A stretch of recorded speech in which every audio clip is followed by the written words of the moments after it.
All right, hi guys. Today I have a fantastic conversation with a friend of mine named Chance Garton with the Innerverse podcast. We essentially just immediately hit it off. I could tell he already was picking up what I was putting down.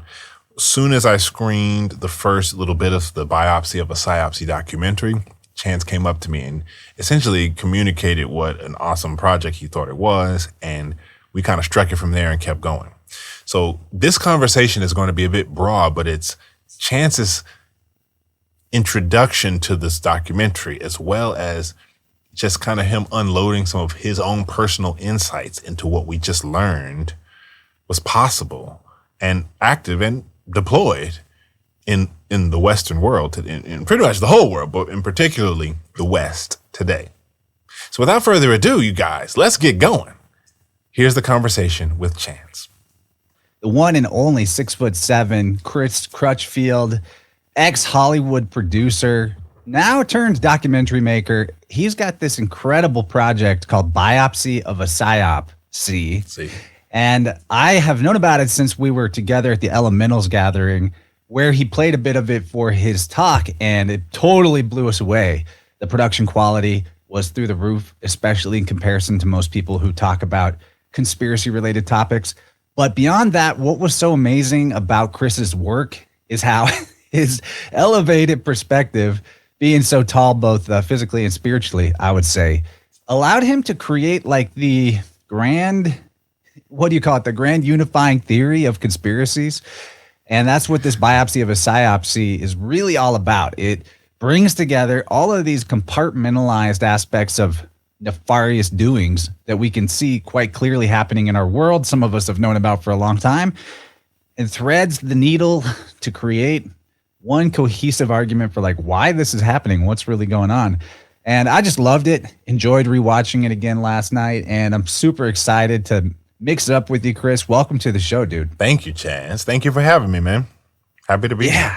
Can I get a little bit more of your background? Like, sure. I've heard it in the brief, but let's introduce you better to the audience. Yeah, so I am Chris Crutchfield. I am from North Carolina, born and raised on the playground is where I spent half of my days. But I was the tall kid who played sports and who soon, when I was finished playing sports, instead of playing video games, except for GoldenEye and Mario Kart, I was geeking out with motherboards and computers and trinketry and electronics and things like that. So I was kind of like, if we're talking high school archetypes, I was the nerd, pocket protector by day and the athlete by after school, by evening.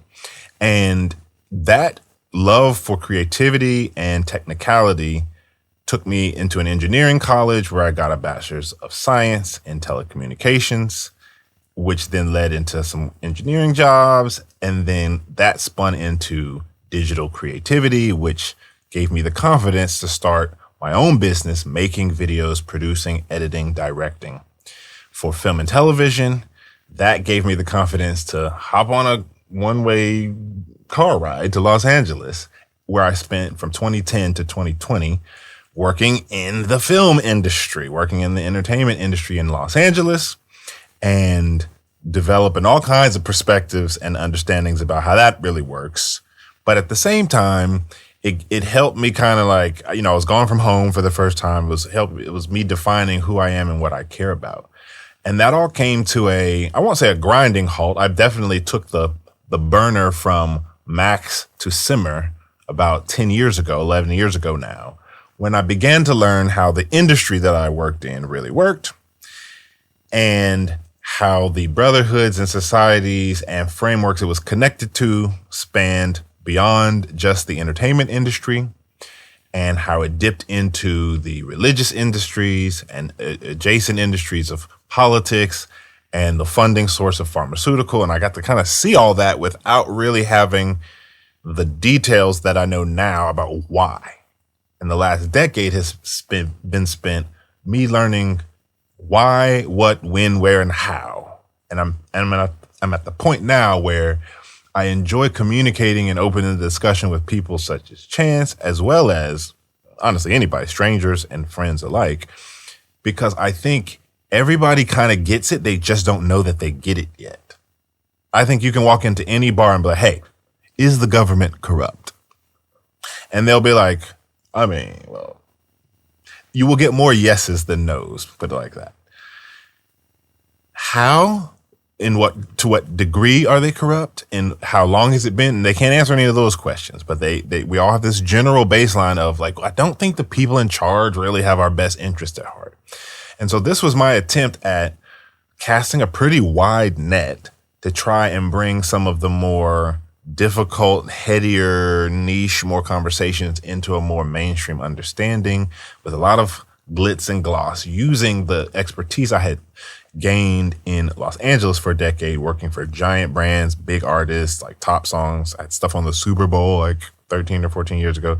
So as I've done all these things, and that was a great experience. But at the same time, it was very unfulfilling, especially when you find out that the industry that you spent all this, and you spent a decade, for me, the industry I spent a decade enriching myself and burning myself out for most of the time was about some other MO. And I was an unwitting perpetuation of that modus operandi without really knowing it. And, I kind of just decided I wasn't going to be about that life. I still work with big clients. I still deal in Los Angeles from time to time.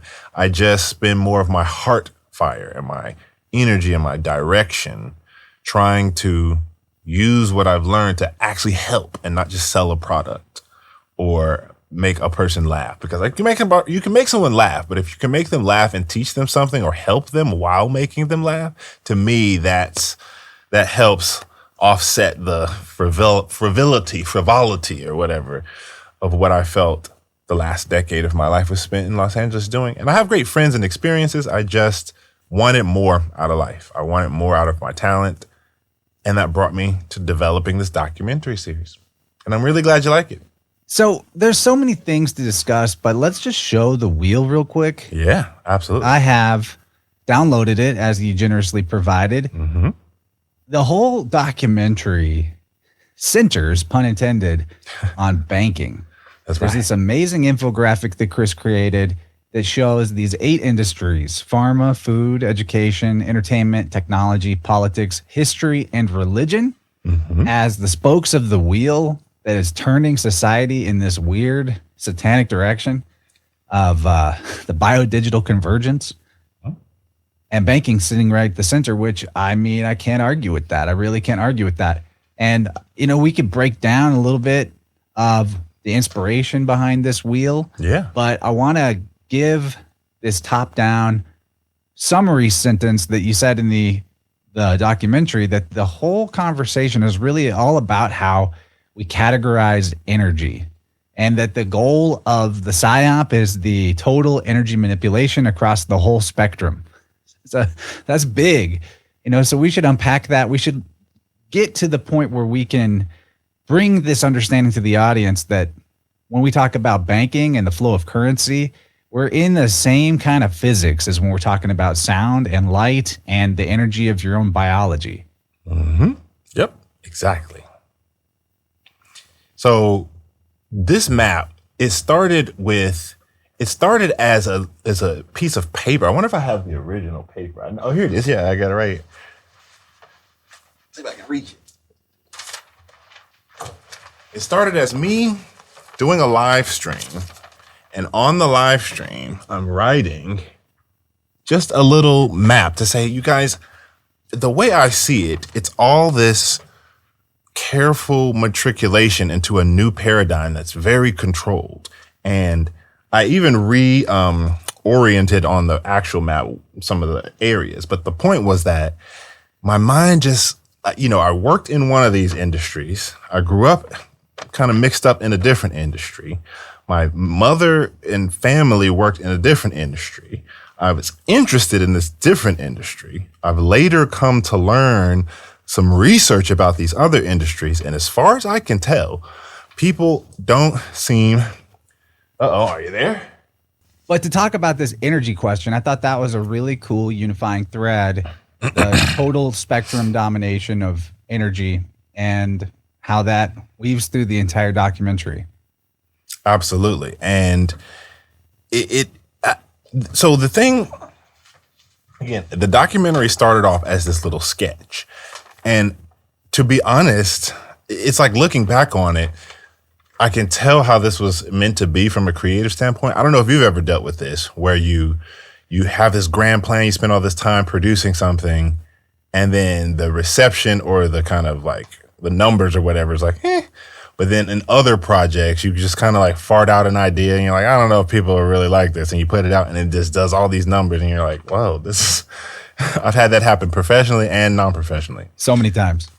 This was, and I was mostly at the time just talking about tech and pharma, but this was the inception of the documentary, this little sketch right here to say, you guys, these industries are actually working together. Y'all don't probably know it, but like y'all wouldn't be able to watch half the TV shows you watch if it wasn't for the pharmaceutical industry paying for it.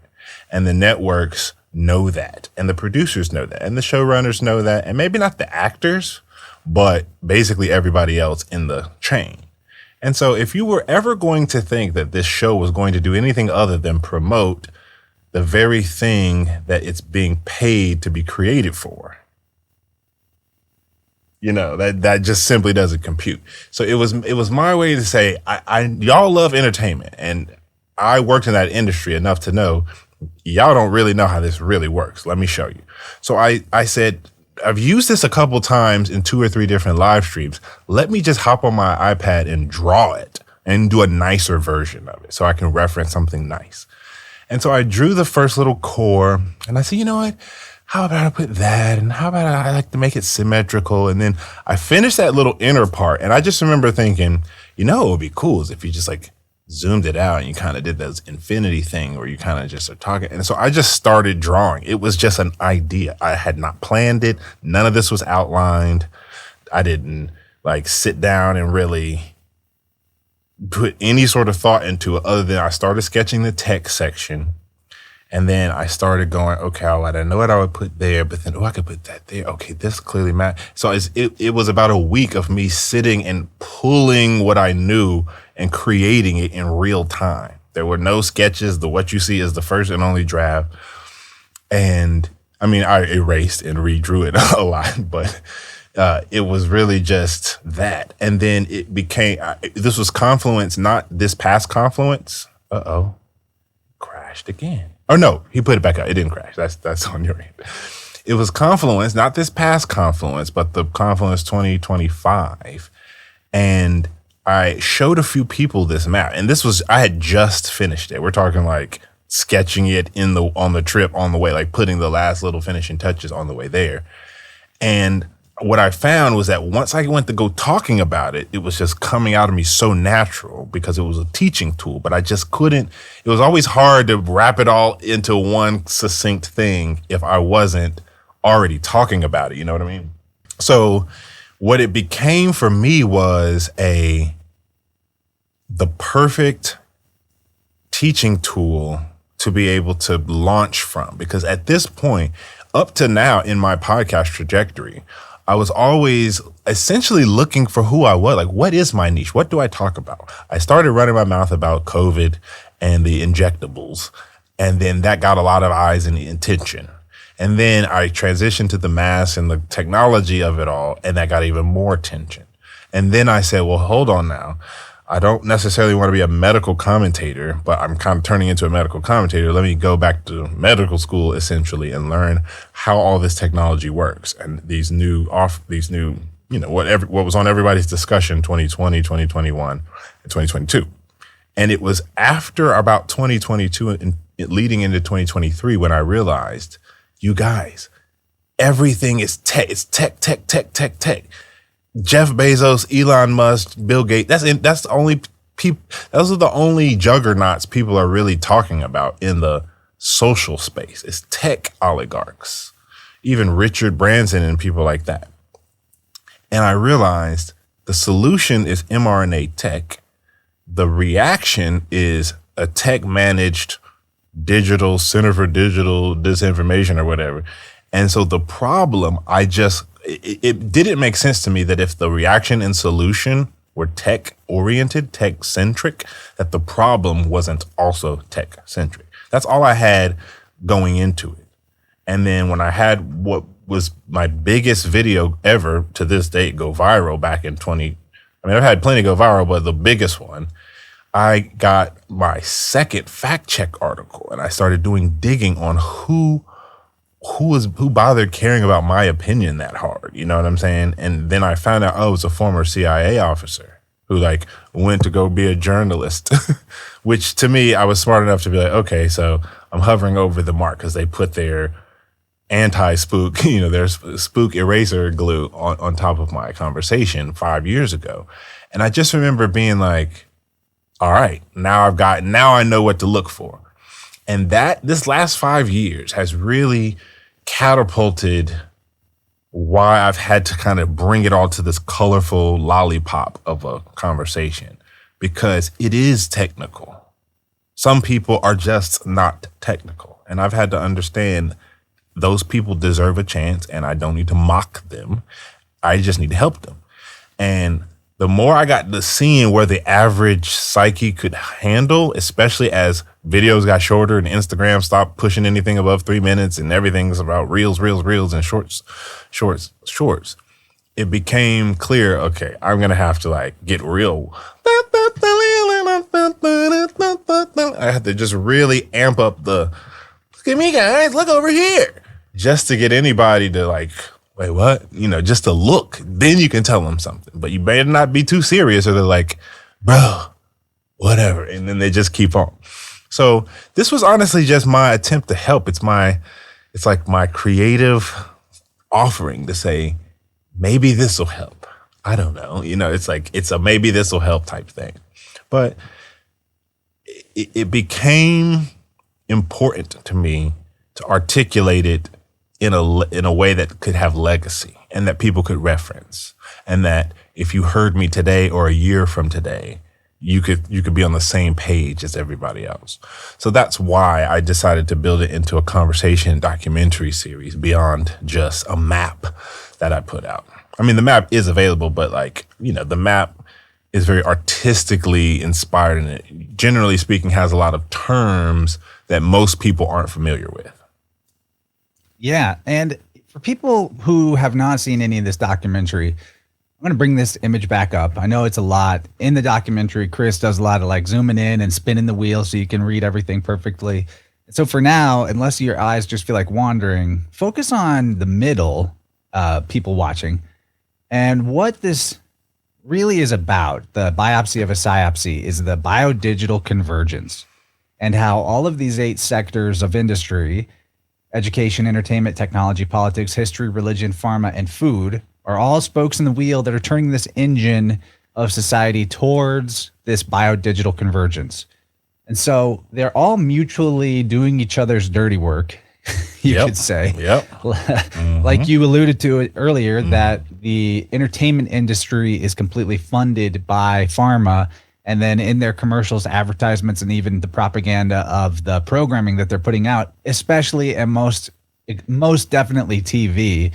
I think a lot of us have like boomer age parents, and they have Fox News or CNN on 24/7, and half of the time that the TV is on is a pharma ad, not even the channel content that they're there to watch or hear in the background, presumably. So that's an example of how this works, or how the fake history is propped up by education, how the politicians are creating the laws and protections for the poisoning of the food, like we just saw with old DJT, making sure that everyone knows that glyphosate is national security necessary. We got to keep poisoning all of the food supply with glyphosate. No questions about it. Right. Must be done. Right. Which is like crazy, because like all the other countries on earth that have been here even longer don't do that. But here we are. Yeah. It's really more important that we poison you than we feed you. Yeah, exactly. Right. Even though there's tons of ways to grow food without glyphosate. And so, I'm trying to recapitulate things, because as someone that's immersed in this all the time, right? Your brain is just always hopping from one thing to another in this whole web. And you're like, I don't even, it's hard probably to know where to even begin. drop somebody in, right? Absolutely. So we'll talk about the biodigital convergence and also about how what I think was most compelling in the doc was how you show that these different conspiracies, whether it's the poisoning of the food or the allopathic apocalypse in the health industry, the health scare industry, right? Yeah. Or the programming in the entertainment industry, all of the things that are making people sicker and seem like it's a conspiracy to make people sicker on purpose, both mentally and physically, are not just about depopulation. Correct. Although that may, we all used to kind of think it was just about depopulation, but it's really about getting the machine in your body, plugging that ass into the Ethernet. That's right. Exactly. But you got to let's talk about that. This biodigital convergence, help people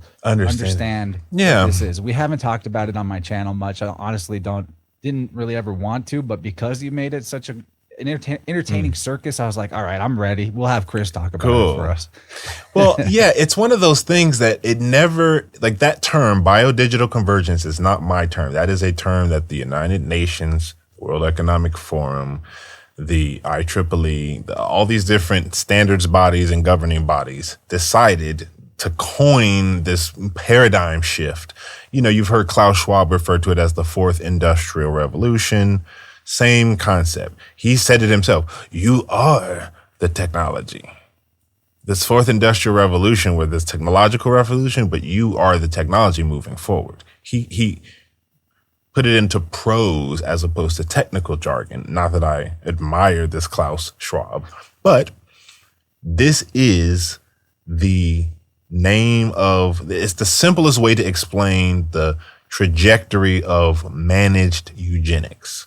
So when I say the word eugenics, that's EUGENICS. Right now, if you were to Google that, you have all kinds of,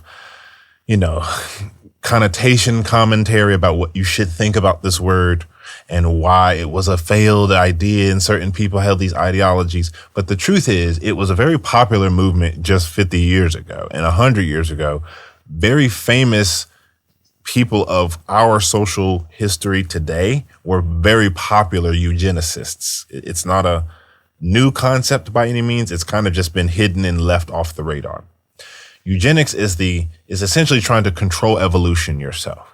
So imagine if there's a group of people, families, entities, beings. Well, it's a different conversation for what the fabric of these people are made of. But you have a group of people and they feel like it's their duty to manage the world's affairs.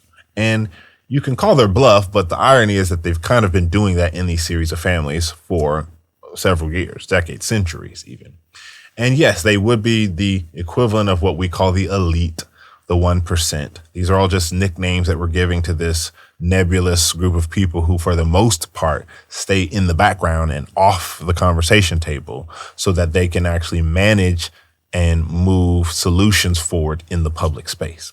So the biodigital convergence is their term for the planned coalescence, the merging of all things biological and interfacing with all things digital.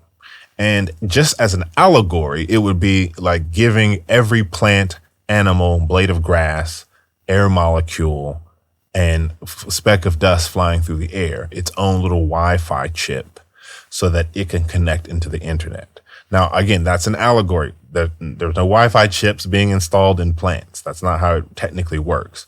But it does work by a series of pervasive grids, pervasive nodes that float in through the air, smart dust, as it were, and that these smart dusts are really just like dust with IP addresses and MAC IDs and some unique serial number or identifier. That's it. And then the greater system of satellites, relays, giant mirrors that reflect things from the surface of the earth and around, plasma channels, piezoelectric conversations, galvanic conversations, thermal conversations, all these systems, again, energy just across different terms we give it depending on how many hertz, megahertz, gigahertz, terahertz, or otherwise it moves throughout the spectrum.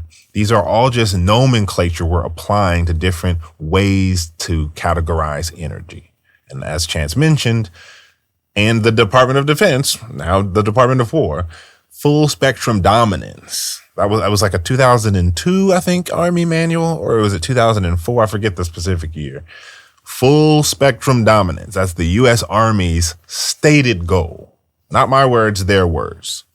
And then as I got older and I learned what the spectrum really entails, the visible light spectrum, the radio, the stuff we know about the electromagnetic spectrum is not even the entirety of the spectrum.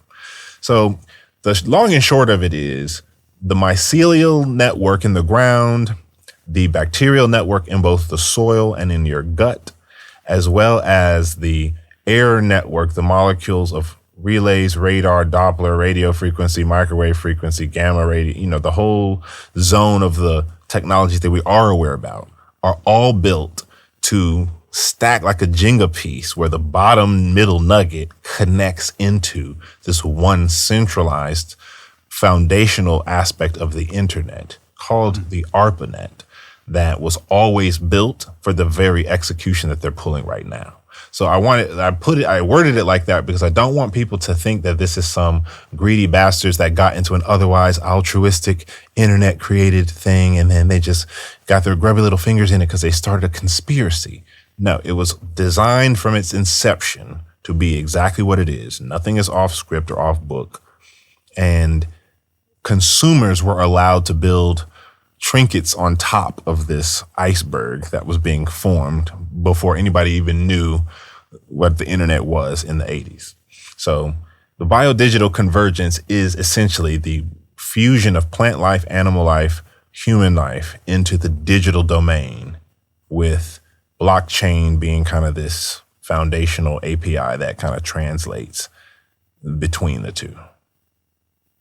There's a lot to this, but if I were to add some more summary to this to help people understand, it's sort of like they're giving us this phrase, the biodigital convergence, like it's some amazing, magical, utopian future, right? Everything is connected, but you can download anything you want. Like the plagiarism is that everything is already connected through the organic, energetic flow of life force and all of its different forms across the spectrum at all times. There's this continuous dynamic interchange of energy across the entire universe, and no energy is separate from any of the other energy in the whole thing. And when we really look at like what these families, if we want to call them these elite families, have always been about, it's about middlemaning as much as humanly possible and just taking a little off the top at every point of exchange. And so what happens when you've already got a fully digitized currency, you've already got taxes on life, death, income, property, food, everything, food, commerce of all sorts. Like where else can we get a little off the top, right? So it's putting another several layers of middlemen, digital middlemen, between all the different exchanges of energy that are happening more organically and biologically out that have been previously outside of the purview of this technology. Right. That's kind of what I see it. I mean, if I were to boil it down more simply, it's like the exponential next evolution of middleman taxation, right? Not just on like the air you breathe, the carbon you exhale, and all of the other different elements of life across the flow of things. But not on top of that, it's also about quantifying all of those exchanges to an even further degree and empowering what big data sets have always been able to do for people who can algorithmically analyze them by getting even more like ginormous, humongous data sets through the moderation and monitoring of all of these different levels of exchange across the micro and macrocosm. You know what I mean? Like, I think that's really part of the plan. And also because by having this, it's not just a digital twin of every living being. It's like, it's like a digital twin of the universe itself is what is sought after. Exactly. And I think that the universe itself, if you're boiling it down to your original point, is this energetic exchange of all these living realities, plants, humans, animals, love, responsibility, all these things that come. that is the middlemaning is the perfect way to sum this up, because I think they're trying to middleman your cellular functions and piggyback off the natural processing, because you brought up the first half of the endeavor is to surveil and to capture and to identify every piece of energy moving in every direction. The other half of it is to make you and that plant and you and your neighbor responsible for the processing of it all. I think these data centers that are being built right now are stopgap. We need them for the next 15 or so, maybe less years. But the point is to get you to be the server that processes your own data, and your own willingness to kind of like have your energy rerouted for the system or keep it for yourself is just the next iteration in what we already have right now. Because most of y'all could take what's in savings and what you could learn about how to actually go build your own house and build your own land, or like buy your own land, and actually survive and thrive without going to work and giving your energy to the system. We just don't know how to do that really. So we work to then provide a roof over our family's house or over our family's head. But, you know, so did our grandpa. He just didn't need corporate America to do that. So it's the same thing, right? You decide I need to provide, so I have to go give my energy to this thing in order to get enough resources to provide. All they're saying is you can do all that from the comfort of your own chair. Just let us siphon your resources. And then in exchange, you'll get carbon credits or dollar bills or Bitcoin, you know, whatever they want to call the currency. And yeah, so, it's always been the corporate move is to steal the real and sell you back an imitation. Precisely. Like the modern version that I never really thought of is how like everyone's on social media. You're being sold the experience of being social from your own isolated little cube pod by yourself. Right. Exactly. In my house and your house, and everybody's on their phone and they're in the subway. Like I'm alone right now. There's no one in the room with me, but I have the illusion of being social with you right now, Chris. Right. And with the audience. And I'm enjoing that illusion. It's a fantastic illusion. Thank you for taking me on the thrill ride. But yes, you make a great point. We've lived long enough in it to see it for what it is. And you and I lived before it really came around. But I can imagine that your child, my children, have not had that non-digital, non-social media, social experience as a collective. So they don't have anything to compare it to. Social is to them sitting by yourself, talking with other people online.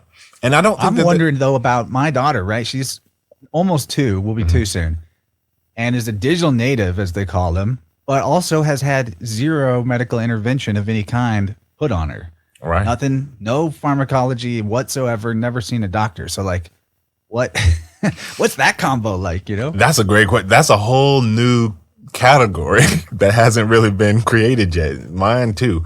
So it's kind of like, I think you made the point even stronger when you said they middleman everything. They take what's real and they reinvent it. They sell it back to you. Gatekeep, like you said, cellular to the level of cellular function. I just want to like emphasize that if they could put a gatekeeper between your body releasing insulin and whether or not you have a diabetic coma, they would put that gate there. Yeah. And then they would charge you a subscription fee. Oh yeah. They'll sell you access to your own insulin. Yeah. Oh, you just nailed exactly what's about to happen. Like I give it maybe a year before you start hearing the marketing side of it. Meaning R&D was done decades ago. It's been private. It's been military. It's now in the like, how do we brand this and help people not freak out that we can wirelessly control their insulin?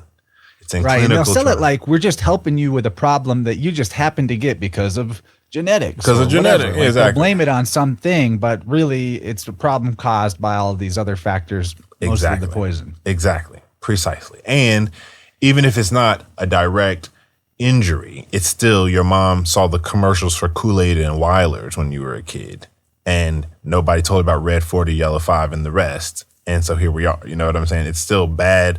Uninformed choices make poor decisions, make problems type, link. So yes, we are connected. The etheric human connection has just been redacted from academia, put into R&D.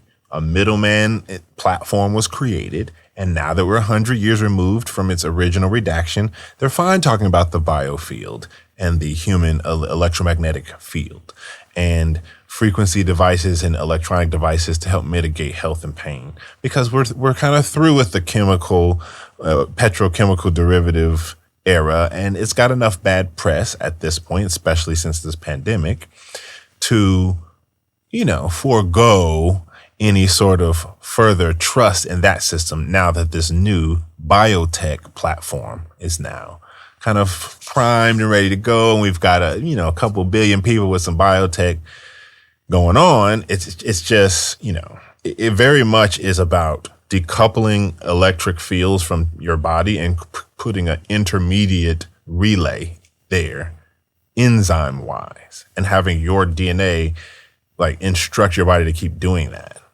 under the guise of training antibodies and stuff like that, developing antibody titers and things like that. Now, okay, so I want to, this isn't like a pushback against you, because what you're working on is what's out there. You're grounding the whole research in the white papers and the admitted things happening in these research and development, open secrets, right? And it's been going on for a long time, like you said. But as somebody, I've got a lot of experience with the human biofield. Mm-hmm. I'm a tuner, right? So I'm getting in there. I'm reading the field all the time. And so this documentary talks about reading and writing things to somebody's biofield. And when I heard that, I'm just I don't see how this could be technologically done. And to explain this, I think we got to zoom out a little bit to the level of cosmology. Mm-hmm. Right? If you're in the materialist framework, like these parasitic middlemen, gatekeeper entity, demonic corporations, what else can I call them? Mm-hmm. They are, right?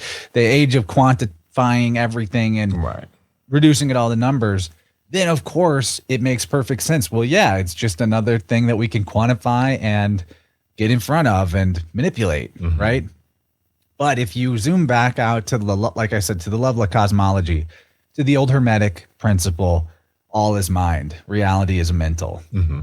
And as a working biofield tuner with lots of experience, I can tell you for sure, your mind is not in your body. Your body is in your mind. And your mind is out here somewhere. Yeah. So your biofield is not something emitted by your body. Your biofield is something that forms your body, right? Yeah. So that biofield itself, it exists on a level almost metaphysically. Mm-hmm. It's very much like your soul or your spirit. It's mm-hmm. it's your mind, but psyche, the Greek idea of mind, that is soul and spirit wrapped into one. Yeah. So, I don't think they're necessarily talking about the same thing, even though they're using the same terminology. When the theys are talking about biofield stuff, they're describing technologies that allow them to read the minuscule little electromagnetic piezoelectric fluctuations and the very specific, almost IP address of unique biometrics that different electrical systems in your body put off, and use that as a tokenization, handshake, authentication system to prove identity and connect you to the system. And all that I think is totally plausible and possible. But all I could say is writing to someone's biofield, you could influence somebody electrically with frequencies and stuff. But at the end of the day, and this is why it's important, I think, your real biofield is totally mental and psyche based. Mm-hmm. And you actually are the beginning and end, the alpha and omega of that thing, and how its boundaries are either impenetrable or liquid, penetrable. Yeah, exactly. So I would say I agree with that. So to your point, I am kind of trying to use terms that you can look up and kind of bring into a common conversation. But all the people who I've learned the most from would probably agree with everything you just said. I've always learned that the field is really the extension of your Like maybe you can even say that your peripheral nervous system and your central nervous system that center in the you-ness of your physical body, start the other end of that is your biofield.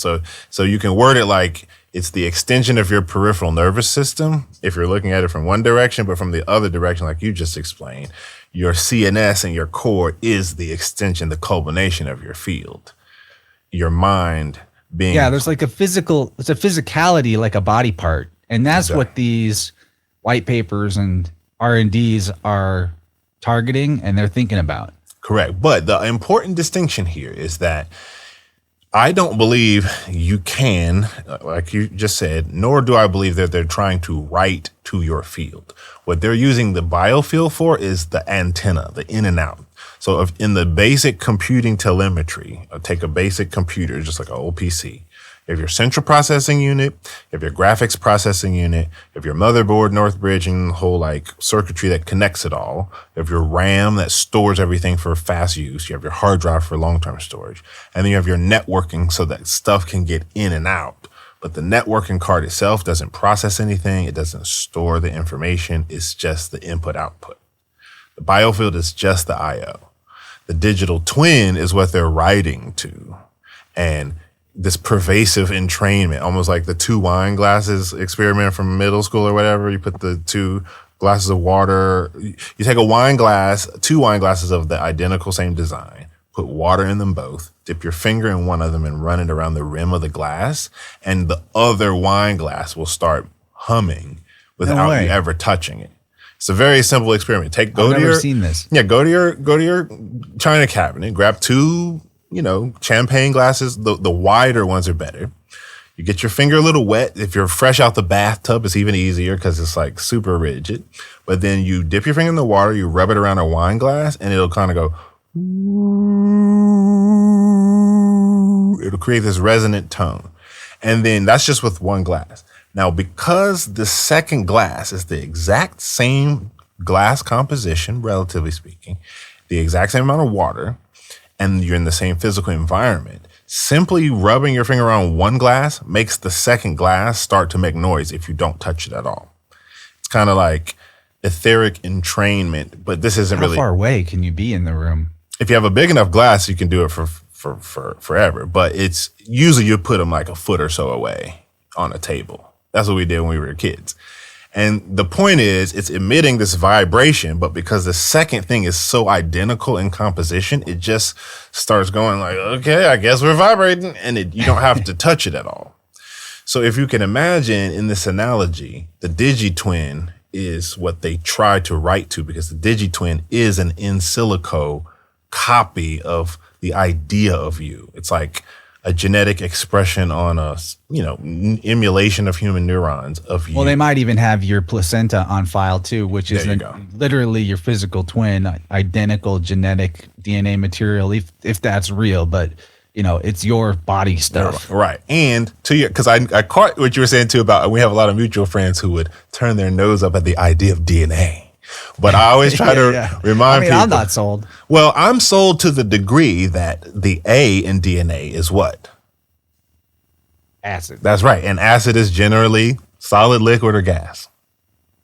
Liquid. That's right. So a liquid is a wave state of water, right, of hydrogen and oxygen, but it's this permeable, homeopathically adjustable, for better or for worse, medium. And the A in DNA is this liquid medium. So as far as I'm concerned, it's just a nomenclature thing, right? It's like DNA doesn't exist. Sure. Okay, I'm fine with that because it's really just acid. And if you zoom in far enough, you're just going to see waves bouncing back and forth. You zoom out and it's called a water molecule. You zoom in, it's just 2 pieces of energy kind of doing the tango. So it's same thing with DNA. And so, yes, it is. I agree with everything you said about the biofield, and I love hearing your perspective on it because it helps me clarify distinctions and just help make the presentation even stronger. But I would agree that you can't write to the field. I think that that's part of what the synthetic biologies, ingestibles, injectables are all about. Getting your bone marrow and your physicality to reproduce other elements than it would normally not produce for the express purpose of being the relay controllers and all the different sensors to create you as this human computer hybrid thing, transhuman type thing. And it's really about hijacking metabolism and the normal cellular function. And instead of moving energy from this red blood cell and decoupling the hemoglobin covalent bonds of the oxygen to get the oxygen out of the hemoglobin and into the cell and all the stuff that your body's supposed to be doing with this cellular metabolism, it's just repurposing that for grunt work. And that grunt work is being formed into assembly language that's being formed into code that actually has an API so that I can hit process on some AI compute nodule or some LLM, and then everybody in Nebraska is like tweaking because they're doing all the processing of the signals. And it's not that the field is doing it, it's that the field is just acting as the input output and the cells are doing it. And the digi-twin is creating this like pervasive, like, you know, it's the finger constantly going around the wine glass so that the other glass is just constantly going, ooh, and it doesn't really know necessarily why. Right. So we're talking about how what you're describing here, and this is the most far out thing. And I can't claim I fully understand how it works, but it's about turning the body into the processing node, right? The entire internet, the entire digital domain world, yeah. It has layers to it, and the foundational bottom layer is the physical layer. Exactly. And we're looking at a possible or technologies that already exist that do something to create, to use the energy that the body, like literally the Matrix, turning you into this, holding up the Duracell battery, right? Yeah. Just like just Neo across with a big the enough thing. scale that it keeps, you know, a little, everyone is giving up a little bit of their life force Energy. availability to do this compute. Exactly. And the compute is like Windows. It's open-ended. There's not like, you can't point your finger at any one thing or person because it's not like, I mean, I've been told that Amazon Web Services has already leased a portion of human biofield processing. So you go to your random Squarespace or some random website and it's hosted by AWS. And now you're getting pinged, or whoever's responsible for processing that is getting pinged. But the point is, it's a platform. Just like the Moderna CEO said in 2020, what we're creating is a platform so that we can get a genetic sequence and 2 days later we can have software written for the platform. It's like we've already got all the infrastructure. We just plug in this little number, hit enter, and then now we have a drug delivery platform. People just weren't computer scientists at the time. They weren't picking up what he was putting down, so to speak, because it was all new and everybody was scared. But the point is, because a big part of me is, you know, developing this project is really learning how it works.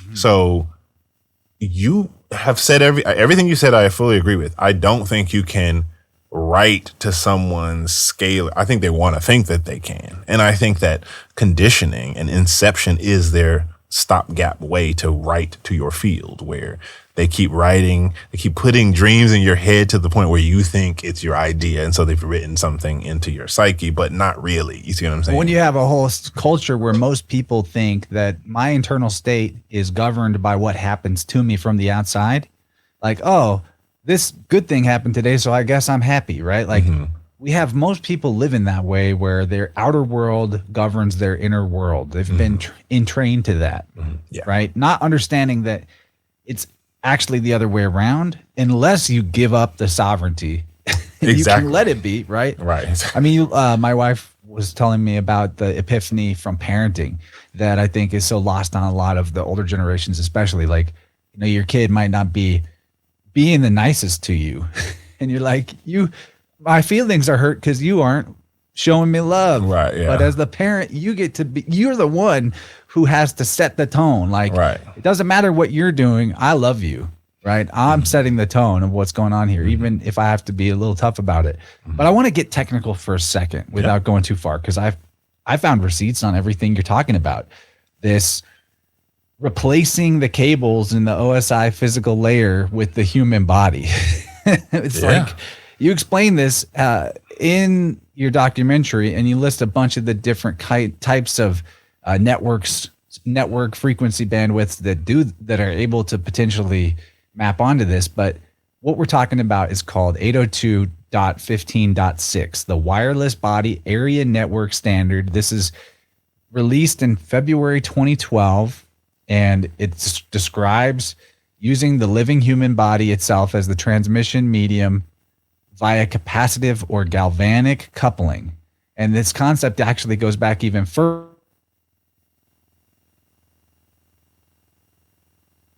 It's a conspiracy, y'all. This is the second time. You there? He said, and this concept goes back even further. He just paused. Oh, Lord, they done cut my boy off. They don't want to give Chance a chance. I don't like this. I don't mind it, but this is, y'all see what's happened. This is the second time. My wife sent me the chart of Mercury going retrograde today, and it actually went retrograde to the minute of when we started connecting for our call. Interesting. Dude, I love these types of synchronicities because this is like validation sauce. It's like, it just lets me know, like, okay, something's tracking. Somebody's paying attention. Well, the tacos get this. The tacos get taco, man. Okay, but I'm all the more reason why I'm gonna give people the reference to this. Okay, so we're talking about this wireless body area network, and if you want to look into this concept of the body as an actual data channel, look into Thomas Zimmerman personal area network work at MIT back from 1995. So just Google Zimmerman personal area networks. MIT. And that's 1995. Yeah, 1995. You'll find it there. And then we also have it's right out on Wikipedia, 802.15.6 body area network. The body area network is trained on data pulled from your social media and online presence and frames the human as having been enrolled into an artificial neural network without consent. Like, that's how you frame it in your documentary, right? Well, this is grounded in the outside by institutional stuff like the Rand Corporation, the Internet of Bodies, Opportunities, Risks, and Governance back in 2020. It catalogs devices that connect the body to networks and the governance gaps, aka places where we could put a gatekeeper or a middleman. Exactly. It's crazy. So that's Rand, the Internet of Bodies 2020. Look, you can look. And that if up. anybody knows who and what the Rand Corporation is, you would understand how profound just that one reference is.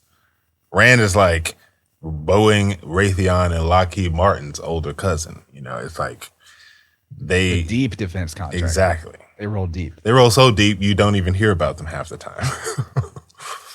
Yeah. Yeah. You're right. It's kind of like I went through the same type of epiphanies when I was first learning about this because I knew about the technical half. I knew what the OSI layers were. I knew how, like, where the internet pipes go, like the original backbone of the internet. Like, I knew all that stuff.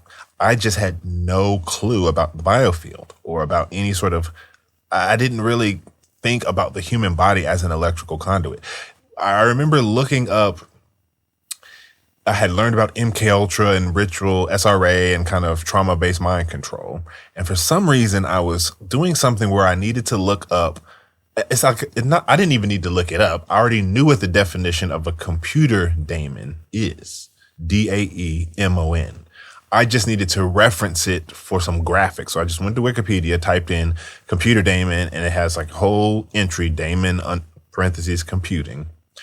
And when I read the little top paragraph on what a computer daemon is, even though I knew what it was already, that was like the Nexus implosion moment because it was so many words that overlapped ritual sexual abuse. Just pull it up, or you have a tab. Just go to Wikipedia and type in computer DAEMON and just read that first 2 or 3 sentences that come up in the definition. Yeah, computing a daemon is a program that runs as a background process rather than being under the direct control of an interactive user. And they take this idea from a theory from a physicist named Maxwell, who imagined that there was an imaginary agent in physics and thermodynamics that helped sort molecules So basically, it's the idea of it's going back to the Greek mythology. Their Now right? the full definition, if you look, I don't know if you're on the main Wikipedia or just like a aggregate on a Google result, but what it'll say is the init process is created by the parent process forking the child process. Oh, it doesn't have that on here. See, they done cleaned. I got the screenshots to show, but the original, it essentially is talking computer science, right? It's not talking anything about RSA. It's just saying the parent forks the child, and the child process dissociates from the terminal, and I just remember being like, wait, what? Like, why does this sound like? Oh, here it is. It's under the implementations. Yeah. I mean, just continue. Explain what this means. I don't understand. So what a computer day, like you have an iPhone or a computer and you get an email and it says, bloom, a Chance just sent you a new email. Well, your computer is running a process in the background, and it's usually called like getmail_d. In a Unix system, all the daemon files end in _d. All the daemon processes, rather. Keeping in mind, I was taught daemon, but when you go into Old English, it's just demon. Not daemon, just demon. So the daemon processes are computer apps that run in the background to do basic stuff, check the weather, check your mail, phone home, whatever. Check that your serial number is not a hack number versus a legit number.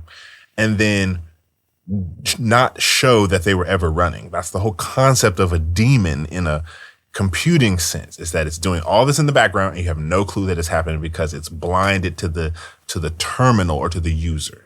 What was crazy was when you're seeing that the daemon is created by the parent forking the child. Now, etymologically, you probably know that vowels are a new thing. So facking, ficking, focking, forking, fucking is the same like consonants. It's like the vowel is just the new way that English hides meaning. Well, even if you didn't want to get like, even to drop the etymological sort of philological thing you're doing there, which I'm totally down for. It's like, it's a very similar mouth sound. What is a fork but a split?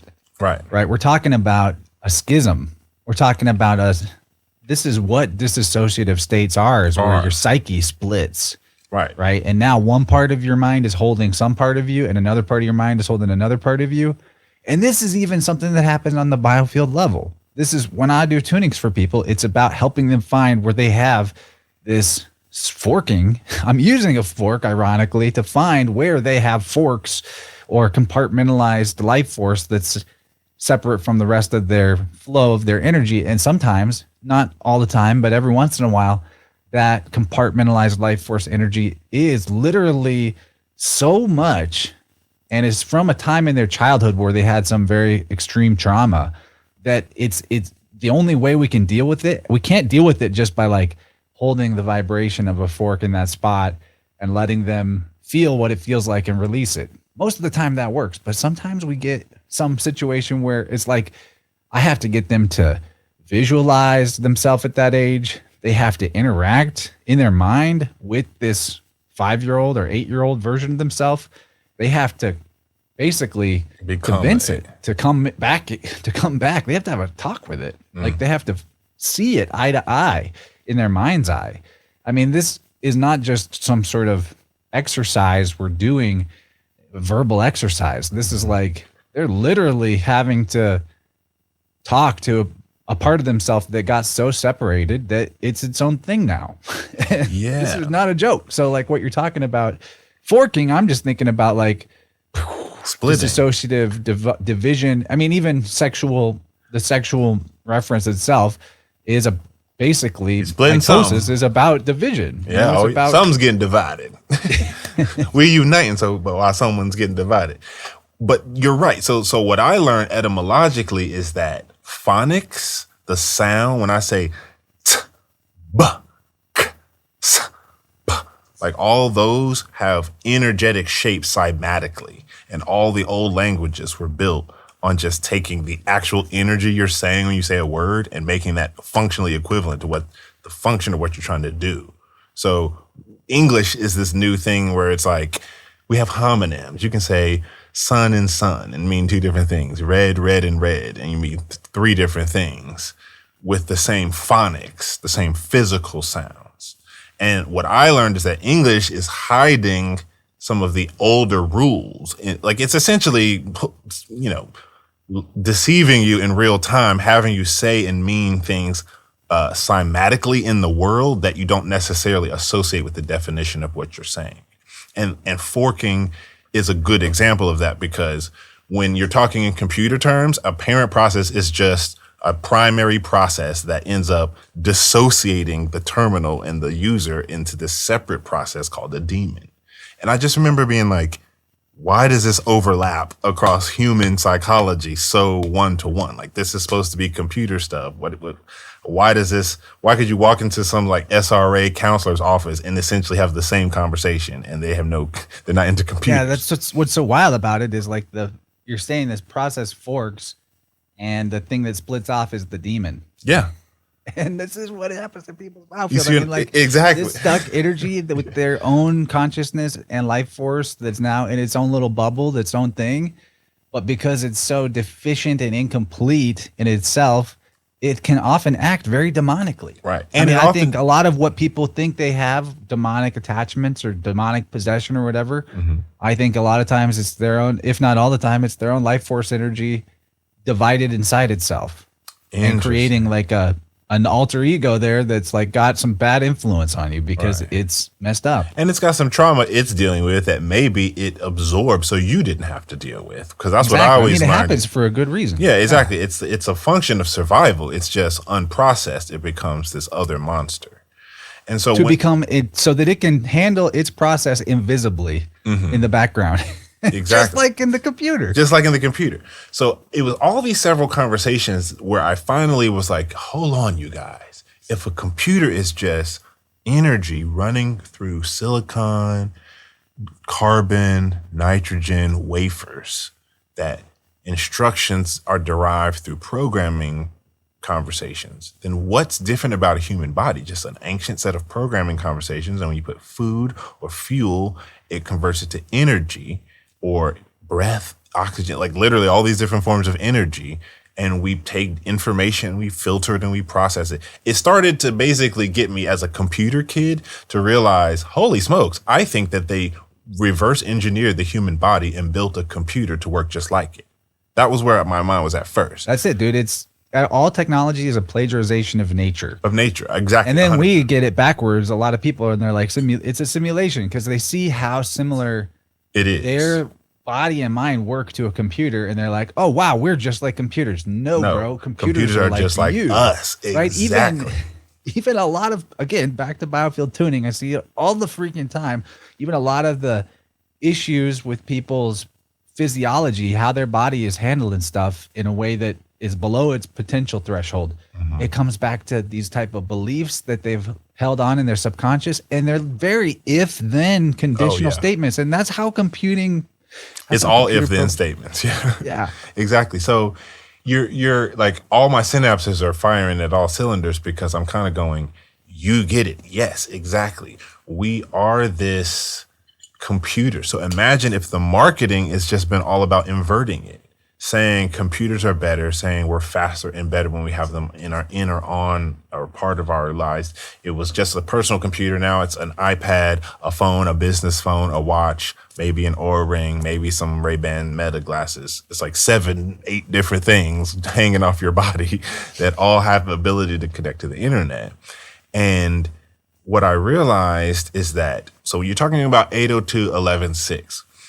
These standards bodies, when I say standards, I'm talking about the International Telecommunications Union, the ITU, the international, like the IEEE. Like people might be familiar with the FDA and CDC as it relates to drugs, food, things like that. Most people are not familiar with the IEEE as it relates to electronics. Maybe you've heard of the FCC, the Federal Communications Commission, but that's about transmission of electronic signals, not the physical electronic devices themselves. Yes, they have to, interface so that the radios are ratified. But the point is the IEEE deals with stuff that don't even deal with radio frequency. It's just electronics. And what they do is very, very organized. So I remember Wi-Fi learning early on that was the 802.11 standard. And you would see, oh, this Wi-Fi's got Wi-Fi X and Wi-Fi AC and Wi-Fi 802.11a and then B and G and then N, and then it kind of kept going. When I learned that Bluetooth, the Bluetooth spec was standardized in what's called the working group called 802. So the working group, there's other working groups other than 802. Presumably there's at least 801 of them of other working groups. But Wi-Fi is a subset of that working group under 802.11. 802.15 deals with a different subset of wireless communications standards. 802.15.4 being Bluetooth. And I just remember being like, hold on. So you're telling me the wide wireless body area network is 802.15.6. And when they were building out their organized standards, they put the human body network 2 iterations away from the Bluetooth standard. I said, that's weird, because I know how I'm not a Bluetooth or radio frequency expert, but I know enough to know that when you're dealing with like a magnetic coil, attenuating to some field, like we're going AM FM standard old school 1995 Ford Bronco type radio, right? Back in the day, you have a FM dial that goes from 88.1 to 107.9. But the only reason it stops at 107.9 is because it's got a piece of plastic in there preventing the knob from going. If you were to remove that plastic, it might go into 107.10, 108, 109, 110, 111. It's not going to go all the way up into the gigahertz because that's disadvantageous for the manufacturer to put all that extra stuff in the unit when it's not going to be used. But, they build it as a standard and they block off bookends of where it starts and ends.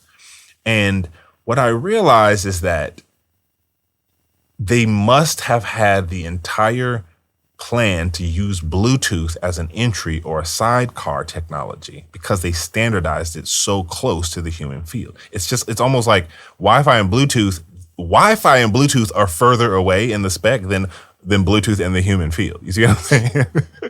So it's like both Bluetooth and the human field are in the 802.15 subsection of that working group. Wi-Fi is in 802.11, is in a whole different subset. So it's almost like these two popular technologies that we've all heard of, your human field is closer in the data standard to Bluetooth than Bluetooth is to Wi-Fi. So I just remember thinking, that's not a conspiracy, y'all. That is a factual data point that should inform why this is a much more serious conversation than just guys flipping off having seen too many rabbit holes on the internet. Because if most people haven't even heard of the W band, right? I'm telling you, you ain't never heard of Zigbee or Bluetooth, but they're right next to this W band. So you have obviously heard of Bluetooth, maybe not Zigbee or these other meta networks, but the way they standardize these working groups is very purposeful. So to me, it meant, got it. Y'all was planning on doing this from the very beginning. It's just a very obvious computer science. I know how this Jenga puzzle is set up. This is obviously not by accident. Nobody snuck into the otherwise, plans that are all on the up and up by the ITU and the IEEE and just say, hey, let's just sneak this little nefarious thing right here next to Bluetooth. No, this was designed from the beginning to work exactly like it's working now. And to your earlier point, they're just piggybacking off of existing human etheric connective human experience reality. That's all. We know this. But when you were 20 years old, would you have known that the human experience is as connected as you now know? You know this now. But when did you start like learning the deeper parts of life, or were you raised like that? I wasn't raised like that. That's for me sure. Neither. I had a weird kind of like cheat code moment when I was around 23, where I had about a year where I don't know, fast forwarded, ascended. I had all these abilities like energy healing type powers and like psychic abilities that manifested for like a year. And then they faded, and I had to like rebuild it from the ground up and actually understand what I was experiencing. But I did have kind of an early start in that regard. But then, then that subsided. It was drugs. Drugs, man. Drugs. But so good. at least can I just toss out one weird thing real quick? Yeah, go for it. 802.6.15.6, right? This is the human body wireless area network. Like frequency band, right? You could say, or IP address, something like that. I'm not technical enough to know, but I just multiplied it, right? 8 times 2 times 15 times 6, and it actually gives you 1440, which is just drop the 0 in gematria. That's 144. Yeah, 144 is 12 times 12. 12 is the number of order and governance and completeness, and so 12 times 12 is like, the square to that is like the ultimate cosmic governance and order. Oh, interesting. Isn't that weird, considering the fact that the whole point of this body wireless area network is like, the exponentially next level of governance and order? Yeah. Something I just noticed. If we're putting it in religious or spiritual terms, I see this as synthetic omniscience.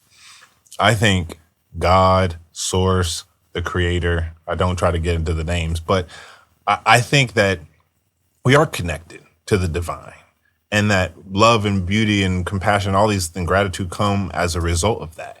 And I look at what they're trying to do as, from a technical sense is one thing, but from a spiritual sense, it seems that it's like trying to play God, this synthetic omnipresence, synthetic omniscience, and relying on humans feeding LLMs to essentially fake the funk on all knowingness. But it's essentially, I look at this like, it is a synthetic omniscience. And in that regard, a completeness number that it boils down to gematria wise makes, like, it's not weird because it's weird, but it's like weird right on cue. It's just as weird as y'all are, just weird as they are with it. It's not evidence of anything admissible in a court of law, but for us mystical people, I see that number and I'm like, exactly. Yeah. And then something to add to that. I mean, of course, with numbers, it's just how do you decide to slice it? But when you say it out loud, you say 802, and then you say 15, then you say 6. So you're not saying 802. So I usually like to do my gematria multiplications or additions based on how do we say it. So we're saying 8, 2, right? Like that's exactly. Two separate integers. So I'm multiplying 8 times 2 times 15 times 6 to get that number. You get something else if you do 802 times 15 times 6. It's like 72,000 and some change. But even 7 times 2 is 14. What I really want to riff on is what you just said, the artificial all-knowingness. Because in my experience and what I've witnessed in others and what I've heard from the spiritual traditions is the cities, spiritual powers, things like all-knowingness or the ability to have psychic information or heal people or different stuff, maybe set something on fire with your chi. Yeah. Oh, yeah. That kind of cool stuff. The pyromancers. This stuff is all based on morality. Like, to achieve the cities, you have to be in alignment with the moral architecture or natural law. You will lose the cities if you get out of it. And you have to use it for, your intention to use it has to be for good as well. You can't just be like, it's the whole black magic thing, right? There's the black magician folks, they don't really do the black magic they want you to think that they do. They keep it occulted how this all functions in the first place so that when people start to peek behind the curtain and they see the theater that's been put on, like the Epstein files and all that we got to, the mainstream people got a little taste of, that us conspiracy people have known about forever. They see, like, if they keep looking, it freaks them out. Like, oh my gosh, they're doing some kind of sorcery, right? Most of that, I think, is theater. Because when you actually try to use occult forces to dominate or bypass someone else's will, there's a rebound effect on you. Like, the realm is designed to prevent that kind of stuff. There is a moral law architecture. But this whole technological scheme to try to basically have artificial cities, not like cities that you live in, but cities like powers. Mm-hmm. This seems like an attempt to jailbreak or bypass the baseband, the moral rules about the having these abilities. Correct. And also, you can liken it to a form. You've seen the movie Inception. Okay, so for anybody who hasn't, the basic premise is that they try to get this guy to do something that they know he doesn't want to do. So the architect designs a dream where they go into 4, I think, or 5 layers of his subconscious, and they allegorize this and visualize this. But they go into a dream, plant an idea, and have to escape without him realizing that some other foreign entity was in his head planting the idea, because they want him, the guy who's the subject of this whole inception, to think that the idea came from himself, so that he signs over the company. It was like a lot of money on the line, but he needed to be the one to make the decision. So they hired a team to basically run an inception scheme on him, to give him a series of, basically hold his hand through this series of conclusions they wanted him to arrive at without him knowing they did that. So I think that they're building this digital twin system to run inception on you because of what you just said. You can't just do it by brute force. It's too much karmic retribution. It backfires too much. It takes one person with a moral conscience to just back out and ruin the whole thing. But when you give people an option and you run inception on them and say, isn't this your idea? Didn't you want to do this? Don't you like this? And then you're reinforcing that with all their commercials, all their movies, all their TV stuff. And then over in academia, you're making sure nobody knows anything about anything that could give away the Lego bricks of how this platform really work. That's what I think that they're doing. They're creating these digital cities, so to speak. And I've said it in the last conversation, I call it a quasi dimension. I love your take on the way that this cosmos is set up. But if we're talking very basic Crayola colors here, we live in this 3D world. If you're at all alive, you might be willing to admit that somewhere there's a 4D or 5D or a 2D or 1D aspect to this world where we interface in this nexus we generally call the 3D. I think that what this biodigital convergence is, and the internet at large, is about creating a mezzanine dimension. This dimension within the dimension, a managed quasi dimension, mirror, like in silico dimension. You see what I'm saying? It's like it's in a physical 3D body or computer server in some server farm, some data center. But so it's in the 3D, but it's this digital energy, complete in a box energy concept that is so real to people, it might as well be real. And then as soon as you pair that digi-twin and their placental mimicry of it, even if you're just garnering it wirelessly or recreating it or using the placenta or the cord blood or whatever, however they're pervasively setting up this system, again, that's why I think they wanted the injectin, because that creates not the stem cells, but the ribonucleic acid instructions for the deoxyribonucleic to keep generating the pervasive link without them having to send the signal from the transmission in. It can just be sent from you. But again, that's why I think this conversation is so fascinating to me, because I do see it as this evolving mezzanine dimension where they don't really know. It's like it's kind of uncharted territories as far as this synthetic omniscience is going. And it only works within the box, because as soon as you hop out that's what the Matrix is showing us. Like inside the box, Agent Smith, it does control the conversation. You can Neo your way around it, but it's still a challenge. However, you can also just wake up out the pink jelly, take the stuff off, and like take the thing out your head. And the only difference is that it's wireless. It's not a big Ethernet cord in the back of your cerebellum. But there's like, other than that one change in the metaphor, it's like basically exactly like the movie. I love that you're calling it a mezzanine dimension, because the word meso, or mezzo in Italian, meso in the Greek, it means middle.